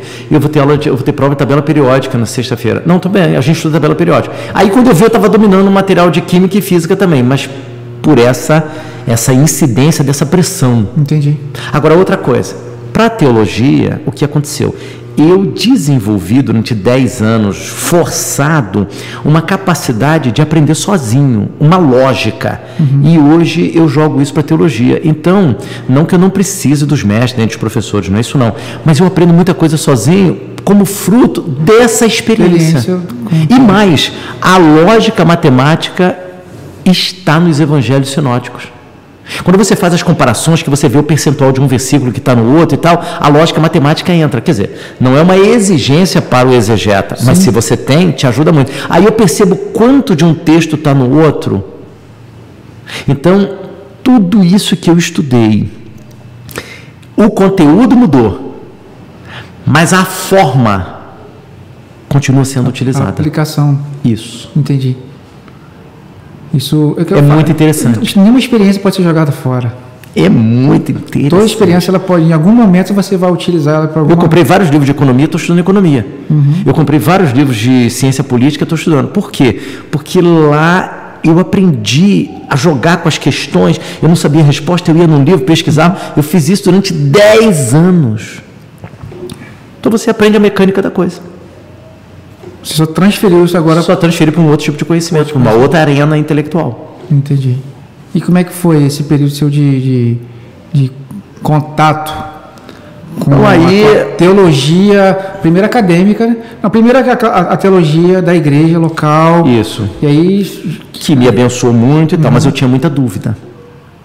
Quando eu fui para o seminário de Niterói, ultraconservador, me ajudou muito a estabelecer um chão, mas quando eu fui para o seminário do Sul, a crise foi grande. Quando você estuda crítica textual do Novo Testamento, que você percebe que não existe um manuscrito original, existem cópias das cópias. E aí você entende por que uma palavra aparece numa Bíblia e na outra versão aquela palavra não aparece. Rapaz, é quase que uma areia movediça. É crise. Você fica numa crise violenta. E aí outras, quando eu estudei doutrina da eleição, que o Franklin Ferreira foi meu professor, quando ele explicou a doutrina da eleição, eu queria trancar a disciplina, porque eu achava aquilo, não, peraí, eu tenho livre-arbítrio, eu pregava todo domingo, eu falava de livre-arbítrio. E agora ele diz que não tem, sou eu um mentiroso? Cara, gente, o cara teve aula com Frank Ferreira, que hoje é um dos grandes teólogos do Brasil. Na época era um garotão novo. Franklin e Alan Might, que escreveu a teologia junto com ele. Teologia sistemática. A teologia sistemática. Então, Frank foi meu professor. Quando ele começou a explicar aquele negócio de eleição, predestinação e tal, rapaz, eu fiquei doido, eu quase vomitava em sala de aula, porque, peraí, eu aprendi o livre-arbítrio e tal, e aí você descobre que não tem na Bíblia, enfim, é uma crise só. Aí eu conheci a teologia reformada. Só uma pergunta, já estava pastoreando ou não, né? Nesse período? Ou não, foi um pouco antes. Só que eu não entendia muito bem. Eu vi uma certa lógica, alguns textos que eu não conhecia, eu fui apresentado esses textos, e numa interpretação assim, bem tranquila, me parecia fazer sentido e tal. Quando eu fui para a igreja local, eu comecei a mergulhar mais, comecei a estudar mais, porque aí eu já não dava aula mais particular, e eu tinha um pouco mais de tempo. Né? E aí eu comecei a estudar, e isso me ajudou a querer plantar a igreja, porque eu entendi que havia muito mais coisa para ser trabalhado biblicamente, que uma igreja batista tradicional, às vezes, ela resiste, por causa da tradição que ela recebeu. Só que eles estão felizes dessa forma. Sim. O incomodado era eu, então eu entendi que eu deveria mudar. E eu não quis dividir a igreja, eu não montei outra igreja no mesmo bairro, montei a quase, 8, 9 ou 10 quilômetros depois. Entendi. Então, eu não queria dividir a igreja de maneira nenhuma. Eles me ofereceram, pastor, só vai sair, então planta outra igreja aqui, que aí a gente vai com o senhor. Eu falei, não, me deram voto de confiança, me aceitaram solteiro, eu não era formado, então não vou fazer isso não é. Entendi. Vocês sigam o caminho de vocês, que eu sigo o meu. Uma forma também de gratidão, né? De gratidão. E aí, depois que eu conheci a teologia reformada, que é a teologia de Calvino, eu fui apresentado à teologia de Lutero. Aí, rapaz, muita coisa. Calvino é bom, Calvino é um gênio, principalmente o pensamento social-econômico de Calvino, que os calvinistas não falam nele. Mas, para mim, coloca teologia da missão integral e coloca teologia dos católicos, teologia da libertação, coloca as duas dentro do bolso e aperta. O pensamento social-econômico de Calvino tem 600 páginas. É alguma coisa colossal. Mas a questão de Calvino, que eu sempre tenho observado nas discussões teológicas, é só a questão da soteriologia. Isso. Só ficam nisso. Isso. E aí você tem alguns problemas. Por exemplo, quando você fala dos 5 pontos do calvinismo, aquilo ali não são os 5 pontos do calvinismo. São os 5 pontos da soteriologia calvinista. Outro ponto interessante e importante. Existe já na academia uma expressão, um neologismo, sei lá, que fala que existe a posição calvinista e a posição calviniana. O que é a posição calviniana? Principalmente no Mackenzie, São Paulo. A posição calviniana é o seguinte: a posição calvinista estuda muito o material produzido referente ao pensamento de Calvino via Estados Unidos. Sim. Só que quando um pensamento sai da Europa e vai para os Estados Unidos e de lá vem para cá, ele sofre mutilação, porque existem várias questões que Calvino trabalhou em Genebra que não tem demanda nos Estados Unidos. Sim. Então eles não vão abordar. Com certeza. Então a posição calviniana preconiza o quê? Preconiza nós voltarmos a Calvino, voltarmos a Genebra, às Institutas, aos comentários e às cartas de Calvino em Genebra. Aí o que você descobre? Você descobre algumas coisas interessantes. Por exemplo, direto na fonte, né? Calvino pregava aos domingos, manhã e noite, no Novo Testamento. E no culto durante a semana, sempre no Antigo Testamento. Para quê? Para abordar as questões sociais de Genebra. Genebra é uma cidade com mau cheiro. De tanto Calvino bater do púlpito no mau cheiro, quando ele morre, não tem mais mau cheiro na cidade. Genebra tem o maior crescimento demográfico na Europa na época de Calvino. Por quê? Todos os protestantes perseguidos em vários lugares da Europa vão para Genebra se refugiar, mesmo com teologia ligeiramente diferente ao pensamento de Calvino. Então, essa intolerância que acusam nele não é muito verídica. Então, ele entra para a história não por ter pregado a doutrina da eleição, predestinação, essas coisas. Isso daí Paulo já tinha trabalhado. Sim. Agostinho já tinha falado sobre isso. Ele entra por ele ter uma mensagem tremendamente relevante para o seu tempo, e esse livro, Pensamento Social e Econômico de Calvino, escrito por André Biella, produzido pela Cultura Cristã, é uma tese de doutorado em economia a partir do pensamento de Calvino. E Calvino já antecedia vários problemas que nós vemos hoje. O que ele fala sobre os ricos? Ele não é bem a palavra que ele vai usar, mas semelhante. Ele vai dizer o seguinte, que os ricos, se pudessem, privatizavam o ar. Eu ouvi essa frase. Quer dizer, Calvino já está a genialidade. Social. Isso. Por quê? Porque qual é a definição de clássico? As institutas são um clássico, o pensamento de Lutero é um clássico, Aquino Tomás de Aquino é um clássico, Agostinho é um clássico. Qual é a definição do clássico?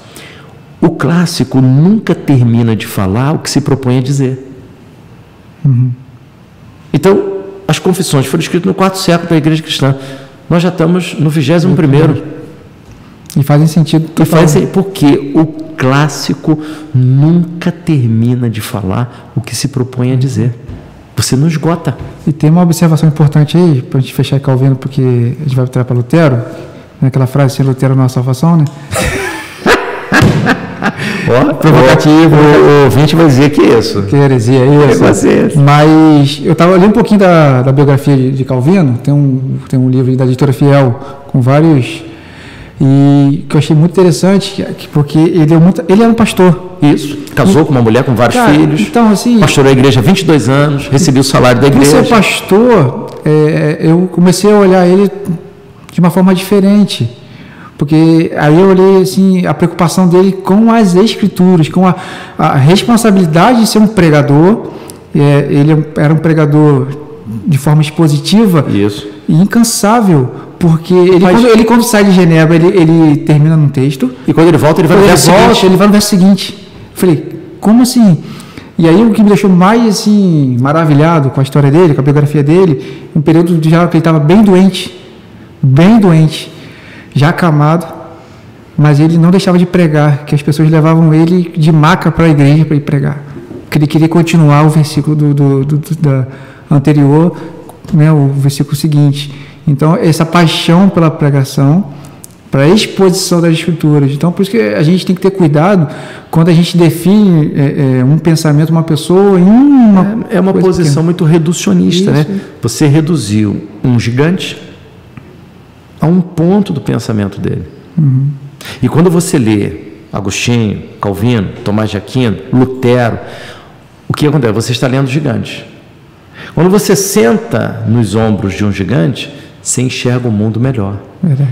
Então, lê-los é você sentar nos ombros de um gigante. Então, quando você começou a igreja lá, Batista Central em Fonseca, já começou com essa visão reformada. Isso, já visão reformada, mas num período já numa transição para Lutero. Porque Lutero e Calvino não são a mesma coisa. Você lê Lutero não é a mesma coisa que lê Calvino. Eu costumo dizer o seguinte, para Calvino, é permitido o cristão fazer tudo que a Bíblia permite. Para Lutero, é permitido aquilo que a Bíblia não proíbe. Sim. Então, onde está a maior liberdade? Em Calvino ou Lutero? Em Lutero. E Lutero, agora, é uma coisa interessante, existe uma similaridade entre ambos. Ambos têm uma questão com a lei.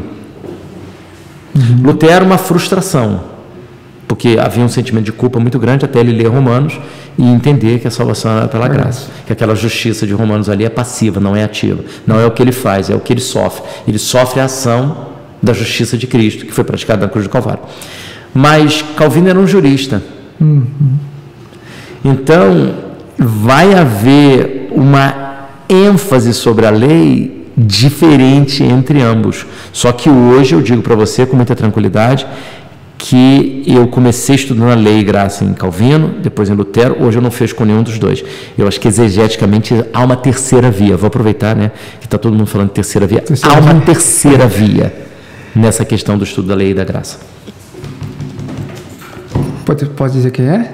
É o seguinte, em Calvino... Agora fiquei curioso. Em Calvino, ele vai dividir a lei em lei cerimonial, civil e moral. Essa divisão não é dele, é anterior a ele.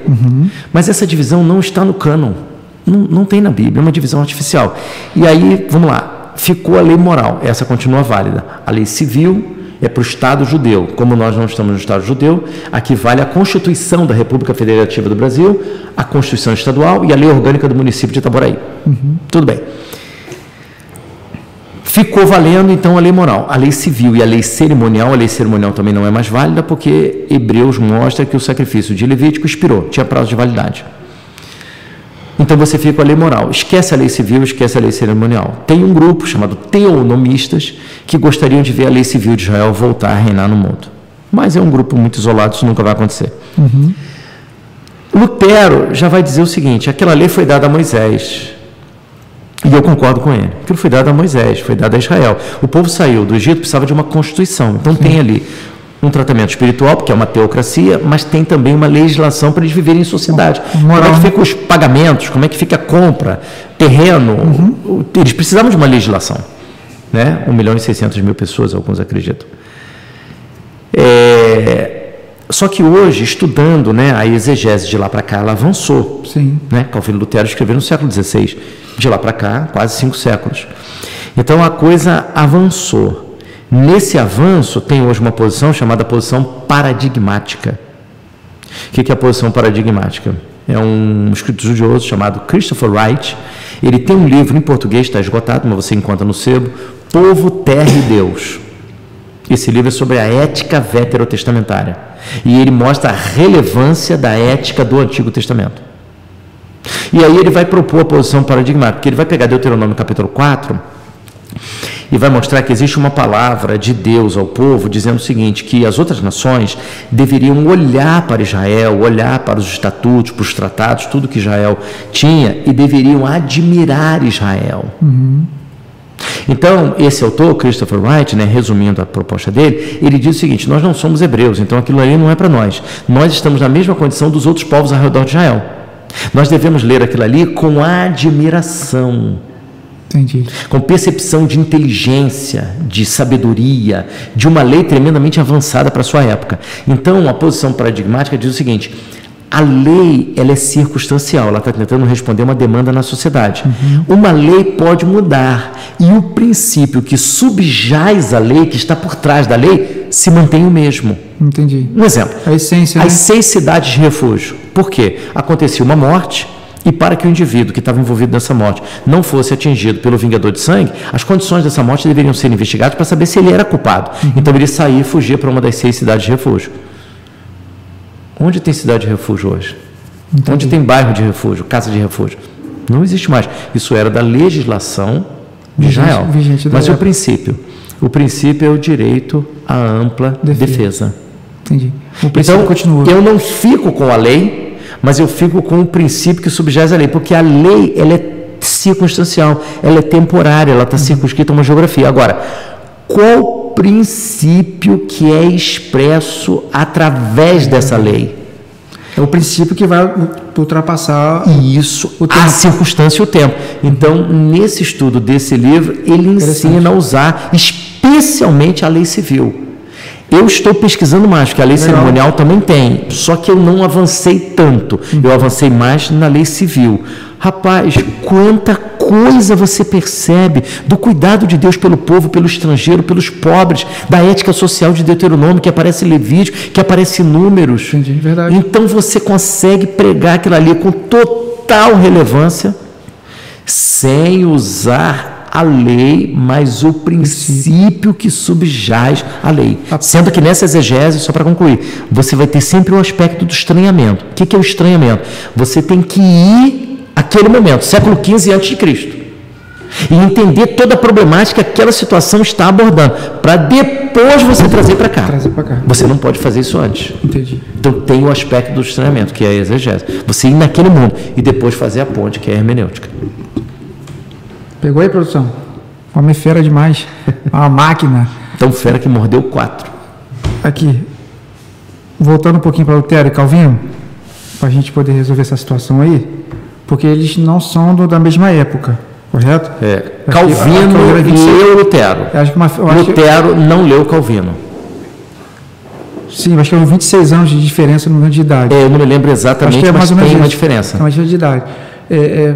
O meu pensamento, tá? Rafael falando aqui, com toda a humildade, estou ainda entrando nesse universo, estudando com calma, porque tem que ter muito cuidado com a questão da teologia reformada, porque senão a gente fica querendo empurrar a goela abaixo, né, das pessoas. Eu conheço muitos amigos que ficaram frustrados, saíram da igreja por causa disso, porque quiseram conhecer a teologia reformada, a questão da predestinação, que não existe livre-arbítrio, que salvação pela graça, aquela coisa toda, que alguma gente tem crise, né, que Deus seleciona alguns para o inferno, aquela coisa toda que a gente tem a discussão.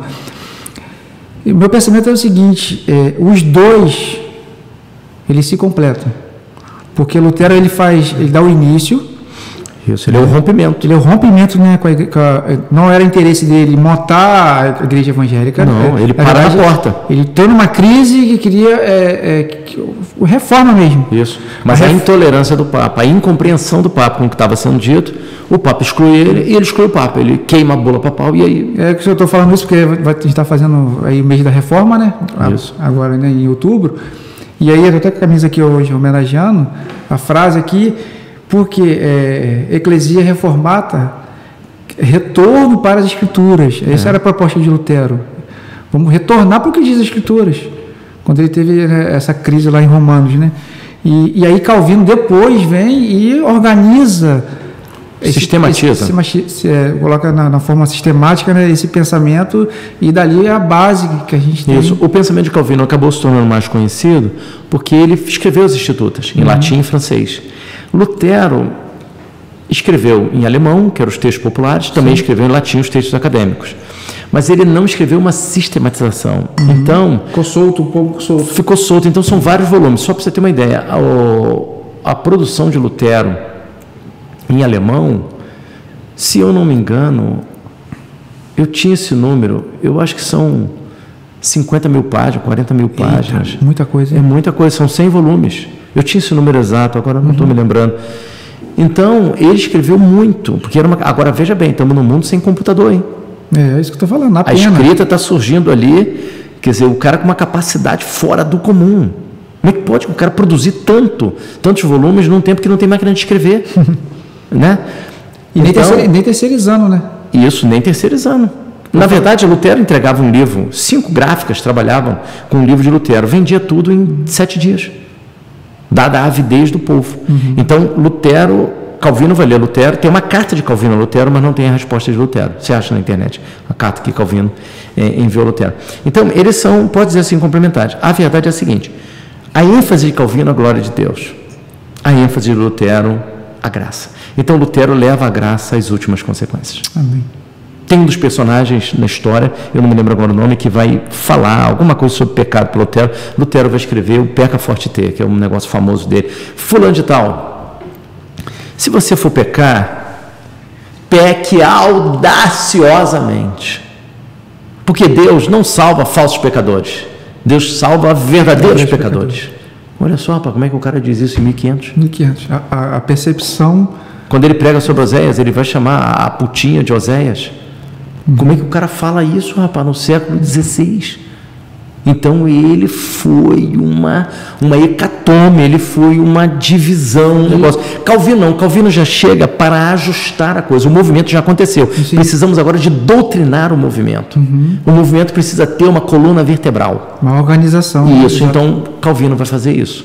Agora, quando você lê Lutero, você percebe uma ênfase na graça assim, absurda. Tem o clássico, né? O Nascido Escravo, né? Nascido Escravo. Que ele vai rebater fortemente. E tem um livrinho de ética sobre Lutero, que tem lá na estante virtual, volte e meia aparece, Fé Ativa no Amor. Deve ser uns 10, 12 reais. Esse livro é colossal, ele rastreia o pensamento ético de Lutero e ele vai escrevendo. Esse livro foi assim um rompimento total na minha vida, a doutrina da vocação em Lutero. E aí você vê, só que tem um detalhe. Existem questões que Lutero pregou, ou que Calvino pregou, que ambos pregaram, que dá para você repetir o discurso hoje. Por exemplo, a doutrina da vocação Lutero dá para você repetir o pensamento social e econômico. Agora, na questão bíblica, existe o perigo de nós lermos Lutero, repetir as respostas de Lutero que não servem para as perguntas que estão sendo feitas hoje. Então, esse é um perigo. É por isso que o luterano, né, eu não me considero um luterano, eu sou um luterólogo. Luterano é quem faz parte da denominação luterana, eu sou batista. Sim. Luterólogo, ou seja, um amante dos escritos de Lutero. Sim. E o calvinista, eu ficaria com a posição calviniana, ou seja, voltar a Genebra e tentar entender o impacto e a relevância desse pensamento, que não fica circunscrito à discussão sobre predestinação. Isso daí é um gosto, isso é uma paixão dos calvinistas. Sim. Não é uma paixão de Calvino. É a pretensão deles. Ele pregou sobre isso, Mas ele trabalhou sobre isso. Interessante, porque se a gente pode ir direto na fonte, né, e quando passa por um atalho, que no caso, a nossa teologia, ela passa pelo atalho americano, até chegar no Brasil, né? E muita coisa se perde. Por exemplo, o pensamento socioeconômico de Calvino é uma necessidade premente na igreja evangélica brasileira por estar em contexto latino-americano, mas rapaz, mas responde assim de maneira extraordinária, é um pensamento, o trabalho que André Bieler fez de rastrear o pensamento de Calvino é assim uma coisa colossal, só que os calvinistas não falam no pensamento socioeconômico de Calvino, eu não entendo isso. Pode repetir o nome do livro? O Pensamento Social e Econômico de Calvino, de André Bieler, da editora Cultura Cristã. É um livro de 600 páginas, você não pode se intimidar, porque é alguma coisa colossal. O mistério do pobre, o ministério do rico, o papel social da propriedade privada, que ele tira de Levítico, é uma coisa assim, é uma coisa... E esse pensamento, eu tenho para mim que se ele começasse a ser propagado pelos calvinistas e atingisse as igrejas, porque esse pensamento pode ser abraçado por calvinistas e arminianos. Sim. Porque não mexe com a questão da soteriologia. E esse pensamento seria tremendamente transformador da realidade brasileira. Mas existe um problema nesse calvinismo, de maneira genérica, que nós temos. Ele é um calvinismo como se fosse teologia da nuvem. Ele prega apenas para a alma, para o intelecto, mas não tem a visão transformadora do pensamento de Calvino. Entendi. Não estou generalizando, toda generalização peca pelo excesso, mas é o que a gente mais vê, um debate circunscrito ao cérebro, respondendo à modernidade, só que a modernidade está acabando, nós estamos na pós-modernidade, então o discurso precisa falar ao homem todo, aos sentimentos, às emoções, à necessidade física, financeira. Ou seja, essa salvação anunciada, essa mensagem bíblica, precisa fazer sentido e não só informar ao cérebro. Entendi. É como se fosse uma disputa intelectual. Né? Ficou restrita. E aí ficou muito extremista também. E tudo que é o extremo, né? Tem uma amiga minha que a gente conversa muito sobre isso, e ela dá os exemplos dela muito interessantes, né? E a gente falando essa semana sobre isso, assim, a questão do extremismo. Tanto do lado de um lado ou de outro, né, de pensamento teológico, é que as pessoas não têm essa visão do homem todo na sua integralidade. É o que a missão integral vai dizer, né, que também foi, de certo modo, corrompida. Né? Mas, Rafael, você pode pegar o livro Missão Integral, do René Padilha, eu tenho ele aí, que é o pensamento, e outra coisa, a missão integral surge antes da teologia da libertação. Tem uma galera aí que diz que mistura. Não, teologia da libertação, 72. Missão integral, 70. Foi antes. Ela surge antes. Então, não tem mistura. Ela não tem genealogia na teologia da libertação. Ainda que, aí agora eu vou dizer uma coisa que pode complicar a minha vida. A teologia da libertação precisa ser lida. Não obstante, a ênfase excessiva que a teologia da libertação dá à questão da sociedade, e às vezes não fala do pecado individual, né? Numa leitura muito excessiva para um lado, o pêndulo vai muito para o outro lado, ela me mostra uma questão. Para mim, ela resgata a mensagem dos profetas ao pontuar o pecado estrutural. Sim. Que a teologia protestante deixa de lado e que é argumento de combate em Amós e Miqueias, por exemplo. Entendi. Um no Reino do Norte, outro no Reino do Sul, na questão da justiça social. Bate bastante. Então, a teologia da libertação, o apóstolo Paulo diz, examina tudo e retém o que é bem. Eu não vou fechar com ela toda, mas a ideia de pecado nela merece uma consideração. A gente entra naquela situação do princípio. E isso merece uma consideração. Por quê? Ela tira o foco do pecado individual, não que ela não trate disso, mas ela foca no pecado estrutural, que é matéria de discussão de Miqueias e Amós, por exemplo. Miqueias vai falar sobre a questão do latifúndio, da concentração de terra. É extremamente bíblico, né? Extremamente bíblico. Então, eu posso ler essas outras teologias tendo o pé fincado na posição da reforma, a Bíblia é a palavra de Deus, inerrante e infalível, e eu vou dialogando. Isso aí. Com essas teologias, eu vou dialogando com o pensamento existencial de Butch, Tillich, só que não pode ser dado isso a um aluno de primeiro ano do seminário. Aí a coisa complica. A gente vai falar um pouquinho, porque não vai dar tempo de falar tudo, da visão escatológica reformada, né? O que os primeiros ali reformadores pensavam em relação à questão da escatologia. Primeiro define o que é escatologia. Escatologia é o estudo das últimas coisas. Anotei aqui, ó. Só que a Bíblia... Vim preparado aqui, ó. Não, você foi um bom aluno. Entendeu? A escatologia não estuda a cronologia do fim. A escatologia estuda o cronograma do fim. Cronologia seria datar os acontecimentos. Nós não temos. Ela estuda o cronograma, ou seja, ela estuda a partir da Bíblia os acontecimentos que se sucederão na história até a volta de Cristo. E aí existem as disputas, pré-milenista, amilenista, pós-milenista, midi-tribulacionista e por aí vai.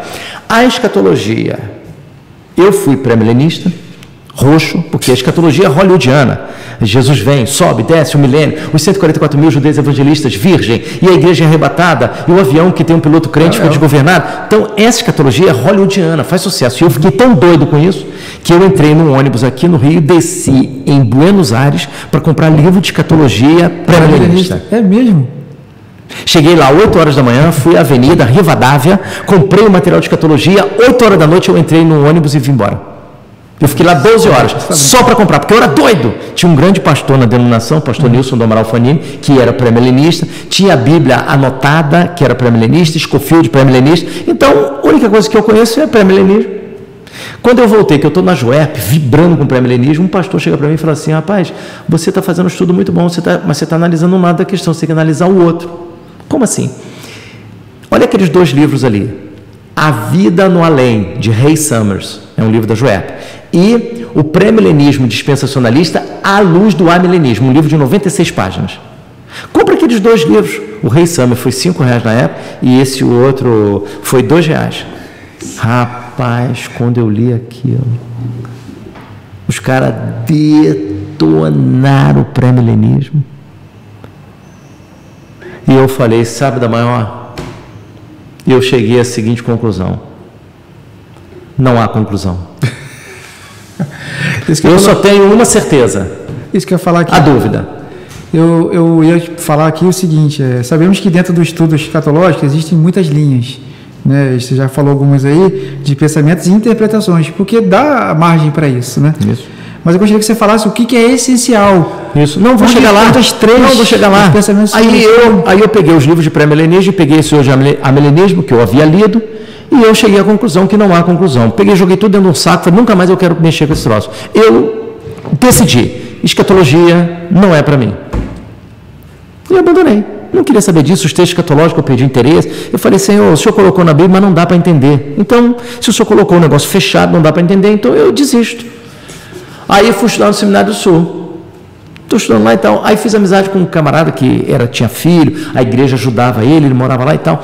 Aí ele falou, rapaz, eu termino o curso final de ano agora, eu tenho que terminar, cara, eu tenho que ir para uma igreja trabalhar, porque a situação está muito difícil e tal. A igreja me ajuda pouco, eu estou terminando minha monografia. Falei, o que você está fazendo monografia? Rapaz, eu estou estudando escatologia. Falei, que você está estudando escatologia, rapaz? Ah, eu estou estudando o último capítulo da escatologia, Novo Céu e Nova Terra. Se essa terra vai ser destruída, vai virar uma poeira atômica, ou se essa terra vai ser transformada. Falei, ih, rapaz, lá vem esse troço me perseguindo de novo, esse negócio não larga do meu pé. Ele, cara, você quer conhecer uma livraria muito boa no centro do Rio? Não, livraria eu tenho interesse, qualquer uma que você me mostrar eu quero ir. Vamos lá.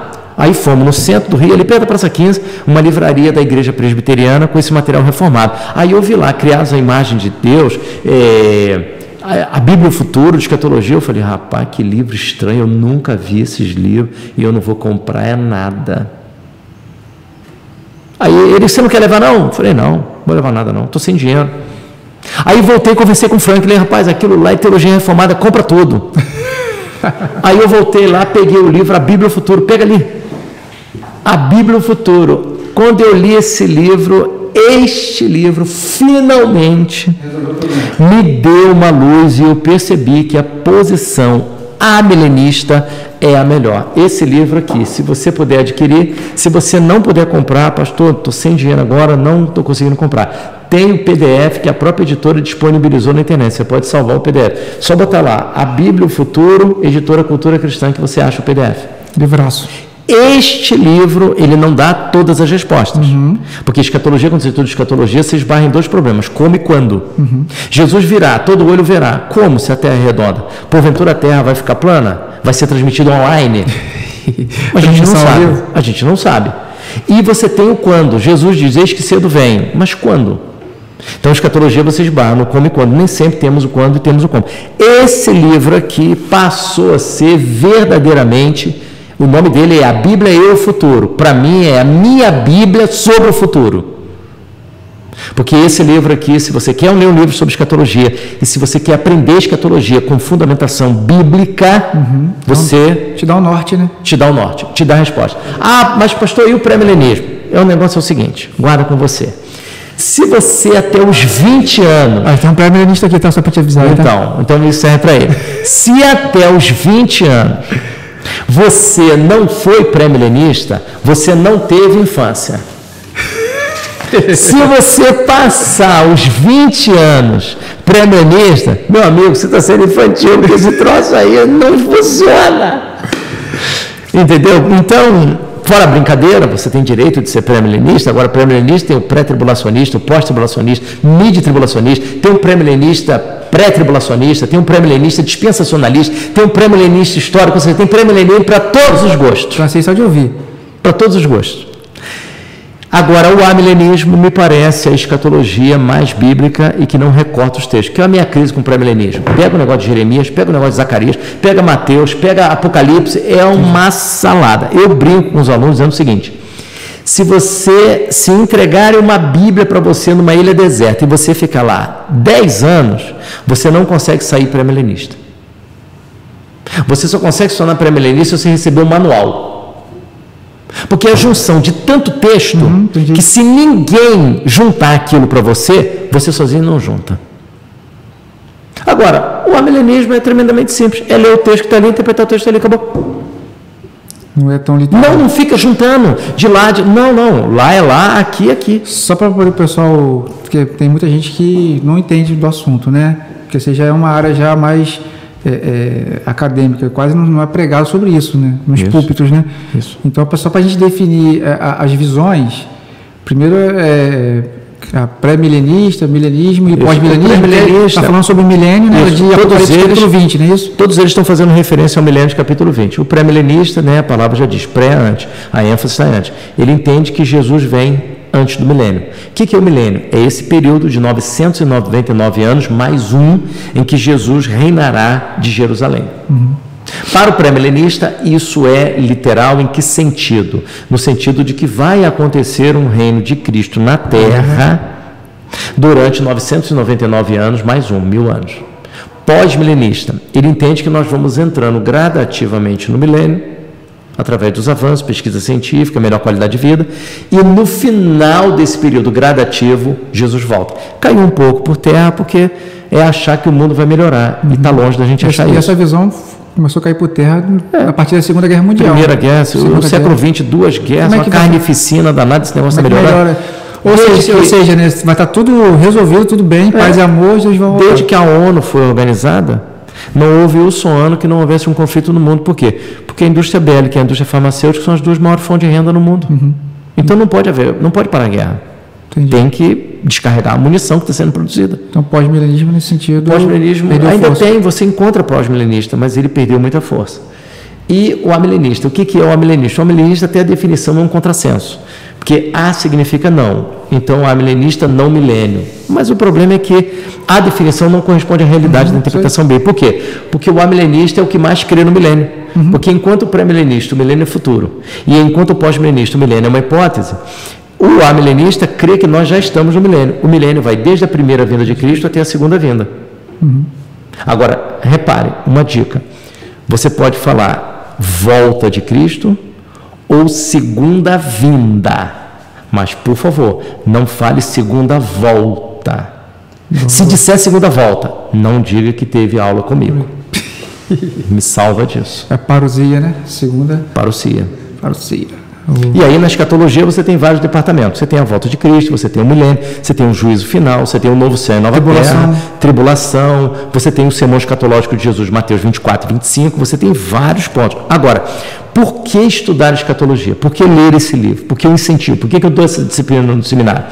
Porque senão você vai passar pela seguinte situação, você vai vir estudando a Bíblia, quando chegar no texto escatológico, você pula. Então você vem estudando o Evangelho de Mateus com a igreja, aquela benção. Terminou o capítulo 23. Quando chega no 24, no 25, você vai dizer assim, irmãos, aqui a gente pula. Porque eu não tive escatologia no seminário, e quando tive eu não dei muita atenção. Então aqui a gente pula do 23 para o 26. Porque eu não estudei isso, então eu não sei. Então a escatologia faz com que você fuja, o não estudar escatologia faz com que você fuja de texto bíblico. Entendi. E os textos bíblicos de escatologia, longe de produzir confusão, a confusão é por parte dos teólogos, é nossa, pastores. Porque 1 Tessalonicenses 4, de 13 a 18, o verso 18, que termina uma porção escatológica importantíssima, Paulo diz, consolai-vos uns aos outros com essas palavras. Ou seja, a porção escatológica que está ali, que ele aborda a situação daqueles que morreram em Cristo, é a ênfase daquela passagem. Aquela passagem está trabalhando uma demanda específica. Quando chega no final, no último verso, Paulo diz, consolai-vos uns aos outros com essas palavras. Ou seja, a discussão escatológica que ele propôs, do verso 13 ao verso 17, não tem o objetivo de produzir confusão. O objetivo é de trazer consolo. Consolação. A escatologia tem um objetivo primário de trazer consolo. É bem verdade que passagens como do Anticristo, 2 Tessalonicenses 2, mexe com a gente, mas está lá para uma igreja de novos crentes. Entendi. Paulo pregou. A questão toda é que é uma área da sistemática que gera muita pergunta. São dois fatores. O primeiro é que quando é dado no seminário, e eu me recuso a trabalhar dessa forma, é dada mostrando as opções na escatologia. Então o professor fica, olha, o pré-milenismo é isso, o pós-milenismo é isso. E, sinceramente, isso é um exercício intelectual muito árido. E o aluno sabe, ele sai sabendo todas as escolas e não conhecendo nada do que a Bíblia diz. O que eu optei? Eu indico para os alunos o livro, existe um livro, Opções Contemporâneas na Escatologia, que agora é só escatologia, se eu não me engano, de Millard Erickson, da editora Vida Nova. Esse livro mostra todas as posições, todas, e ele levanta os prós e contras. Então eu falo para o aluno, você quer conhecer as posições? Leia esse livro. Eu vou trabalhar aqui com a escatologia bíblica, a escatologia que venceu com as igrejas históricas. Sim, isso aí que eu Porque o movimento pentecostal, representado pela Assembleia de Deus, ele é pré-milenista, pré-tribulacionista, dispensacionalista. As igrejas históricas, batista, presbiteriano, metodista, têm a tendência congregacionais de serem amilenistas, porque é uma posição, eu percebo, exegeticamente mais plausível. Mais plausível, mais condizente com a Bíblia. Então, o que é essencial? Quando você vai falar sobre escatologia, Cristo vai voltar. Isso. Todo olho verá. Todo olho verá. Então, é algo que tem em comum, né? Comum nas três, em todas as posições. E a grande pergunta, cara, eu acho que não vale tempo de responder, eu vou te dar aí 10, 15 minutos para a gente tentar uma resposta. E se precisar, a gente faz uma live 2 com você, porque a pergunta é: quando o crente morre, para onde ele vai? E eu ainda melhor a pergunta: Ou pior, não sei. Quando o não crente morre, para onde ele vai? Afora as controvérsias que possam existir sobre esse assunto, eu fiz uma pesquisa, né, quando a minha mãe morreu, eu entrei em crise sobre isso. O elemento detonador para eu estudar a escatologia foi os 22 anos, 23, que a minha mãe morre, e eu passei a ter uma pergunta: o que aconteceu com ela? E quando eu perguntava aos pastores que eu conhecia, todos eles me davam aquela resposta que o Jornal Batista na época dava: os que descansaram no Senhor, somente descansou no Senhor. Tá, mas só tem isso?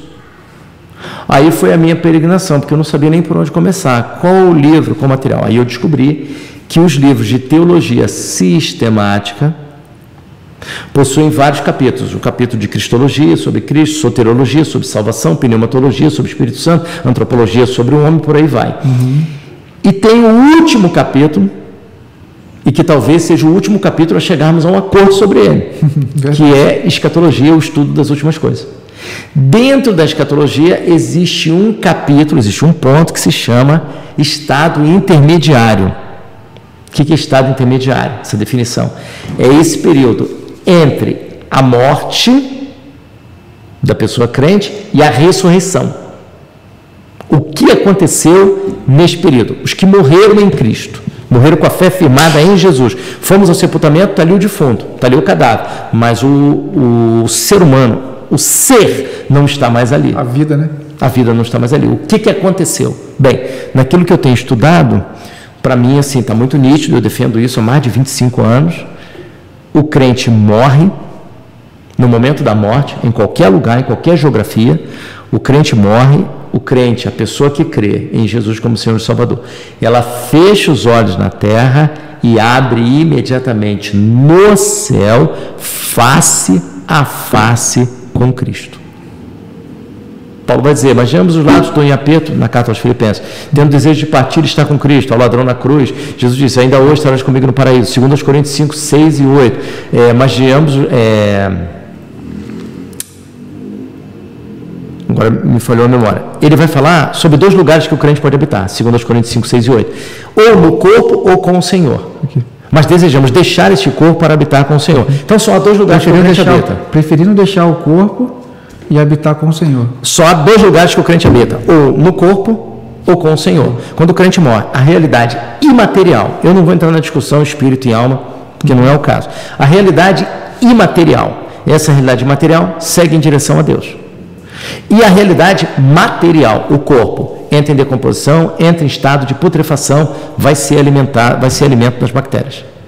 Na volta de Cristo, quando Jesus vier, os corpos daqueles que morreram sem Cristo, serão ressuscitados, ao mesmo tempo em que os corpos daqueles que morreram com Cristo serão ressuscitados, ao mesmo tempo, os 2 grupos ao mesmo tempo. Só que os corpos dos crentes ressuscitarão glorificados. Que é isso? Não sujeito ao tempo, envelhecimento, pecado, tentação, sofrimento, angústia, doença, morte, tudo isso acabou. Um corpo preparado para a eternidade.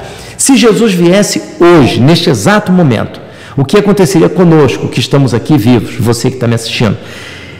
Nossos corpos, 1 Coríntios 15, a partir do verso 50, nossos corpos seriam transformados num abrir e fechar de olhos. Quer dizer, Paulo ilustra com o movimento mais rápido do corpo humano, que é visível, o abrir e fechar de olhos. Então ele diz, num momento, num abrir e fechar de olhos. A palavra momento que ele usa ali em Corinto é a palavra átomo, que naquela época era considerado indivisível. Hoje a gente sabe que o átomo é divisível, mas naquele momento era considerado indivisível. Então, num tempo tão pequeno, que chega a ser no momento indivisível de tempo, nós seremos transformados.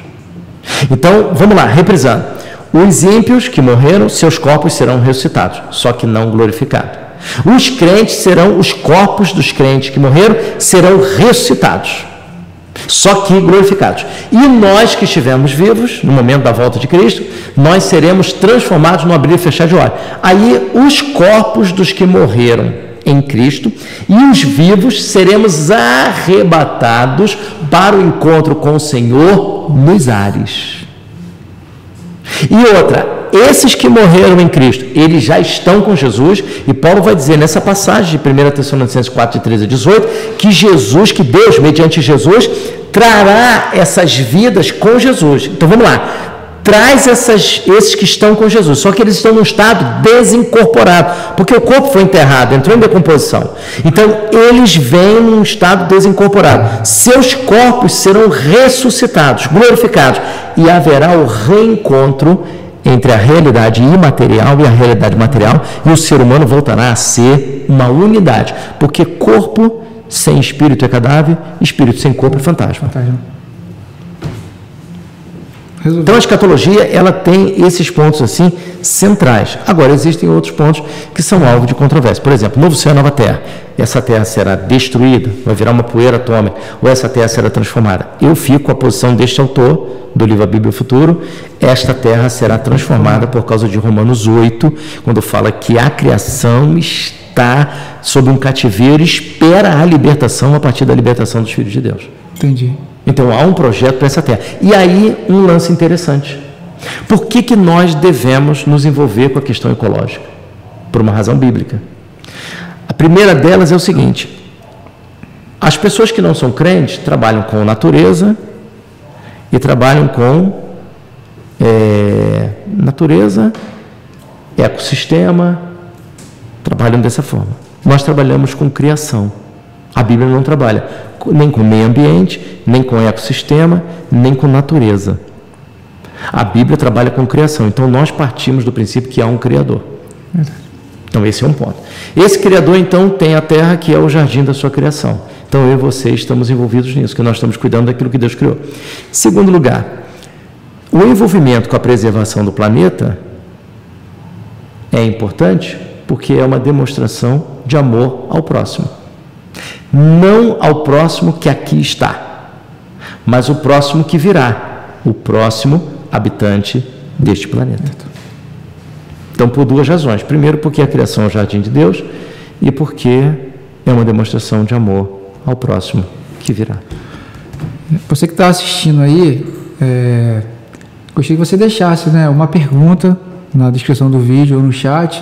Deixa uma pergunta aí, porque... A gente volta, a gente tenta fazer, se não for presencial, a gente faz uma live, com o pastor Alexandre, porque que de uma questão vão gerando outras. Isso, tem várias perguntas sobre isso. O crente quando morre vai direto ao céu. Quem leva o crente para o céu? O purgatório. O purgatório. Tem a questão do purgatório. Nós no céu, nós nos conheceremos. Todo mundo está no céu, a gente vai se conhecer? E aí? Sim ou não? O seio de Abraão, Sheol. Isso, foi para o seio de Abraão. O seio de Abraão é um lugar, ou o seio de Abraão é uma expressão semítica. Foi para o seio de Abraão. Qual era o maior desejo do judeu, do hebreu? Receber um abraço do patriarca da fé. Então podemos traduzir: seio de Abraão foi para junto de Abraão. Só isso. Não é um lugar, seio de Abraão. Foi para junto de Abraão.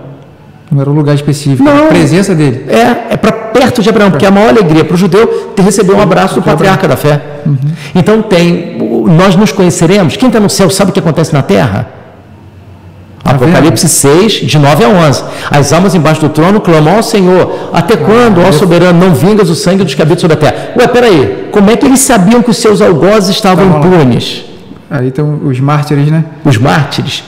Não morreram de doença, não morreram de velhice, não morreram de acidente, morreram por causa da pregação da palavra. Segura mais um pouco, que deixa que alguns não precisam sofrer mais um caso também, até que venha o fim. Então, como é que é isso?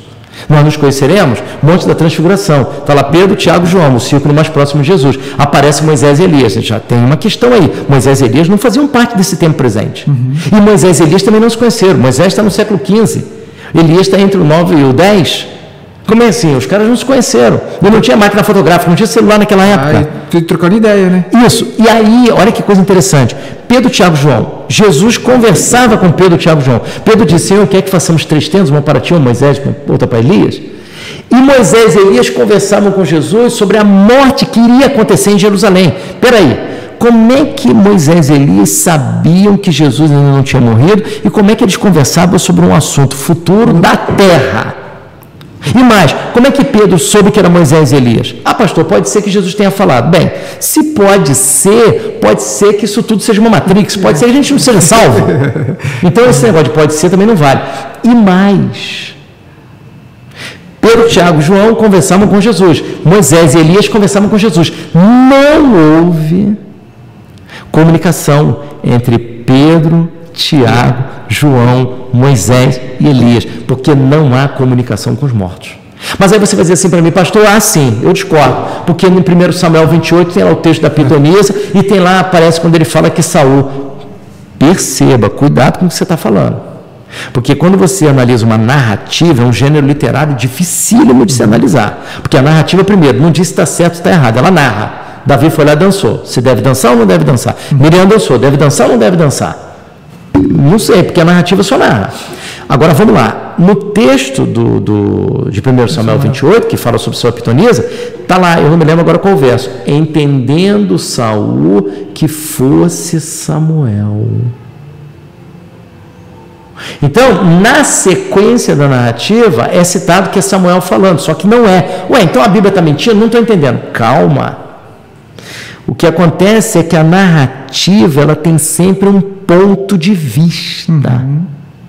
E o ponto de vista dessa narrativa é o ponto de vista de Saul. Então, para Saul, é Samuel. Interessante. Então, a escatologia está no Antigo e está no Novo Testamento. Tá, isso que eu ia falar. Ela tá é um combo, né? Não há como fugir. Separados. Não há como fugir. O problema da escatologia é que ela não está em um livro, ela não está em um capítulo. Ela está na Bíblia. Ela está na Bíblia toda. Então precisa dar uma olhada de uma forma ampla, né? E aí você tem o Antigo Testamento não vai falar sobre a segunda vinda de Cristo. Ué, mas não falou sobre mas não veio ainda a primeira, como é que eu vou falar sobre a segunda? É a história de um casal que se casa, vão fazer uma viagem no exterior. Quando volta, entra lá no shopping, né? Dos importados e compra um livro, Como Educar os Netos. Ué, mas como? Se não tem filho ainda, como é que é aprender a educar neto? Entendi. Então, se não falou, se não veio a primeira vez, como é que a Escritura Sagrada vai falar da segunda? E fica todo mundo assim, sem entender. Verdade. Então, fala da primeira vinda e alguns lampejos da segunda. Agora, no Novo Testamento, não, ele veio a primeira, então vai falar da segunda. Já fala de forma escancarada mesmo. Isso. Nunca segunda volta, por favor. Segunda vinda ou volta. Amém.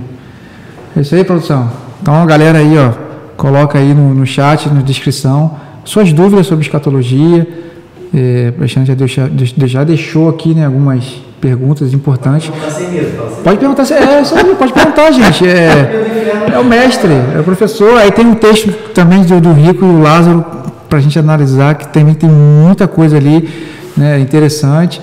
E se está na Bíblia.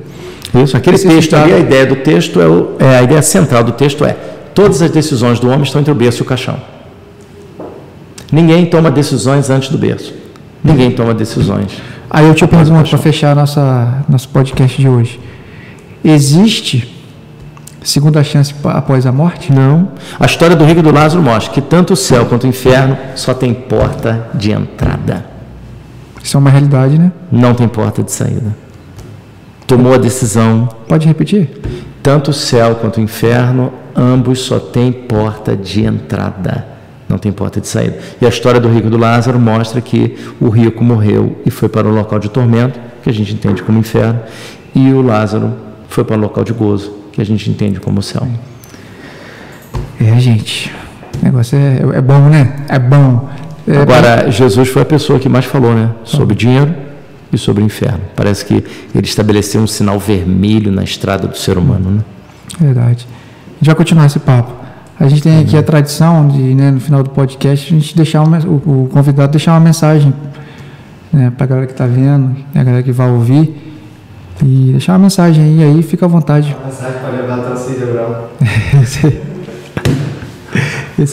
Fica à vontade para a gente poder fazer esse momento final. Eu diria que esse momento, né, é um momento muito difícil da história. Estamos aí saindo de uma pandemia, muitas experiências, muita coisa. Eu vou deixar assim, como um bom batista, eu vou deixar um apelo. Né? A gente às vezes tem uma recaída, então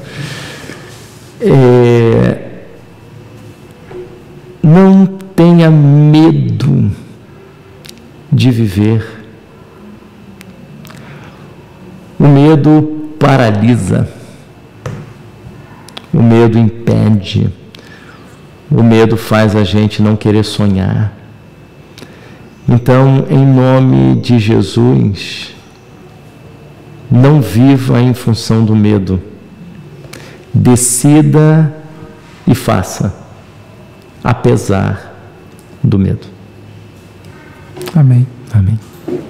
Obrigadão, tá? Tamo junto. Somou e muito o nosso Amém. ministério, com o nosso podcast, com a visão que a gente tem. Deus te abençoe. Amém. Vamos marcar Sim. uma segunda.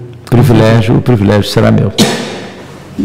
Então, galera, fica aí nosso apelo e nosso pedido também, que se você quiser, né, ajudar o nosso ministério, que você possa contribuir aí com o nosso Pix, quiser abençoar a gente aí para a gente melhorar ainda Amém. mais, estamos à disposição para receber. Amém. E continuar sem medo. Sem medo. Amém? Obrigadão. Amém. Então, até o próximo podcast Sinalizando o Reino, conversas que edificam. Amém.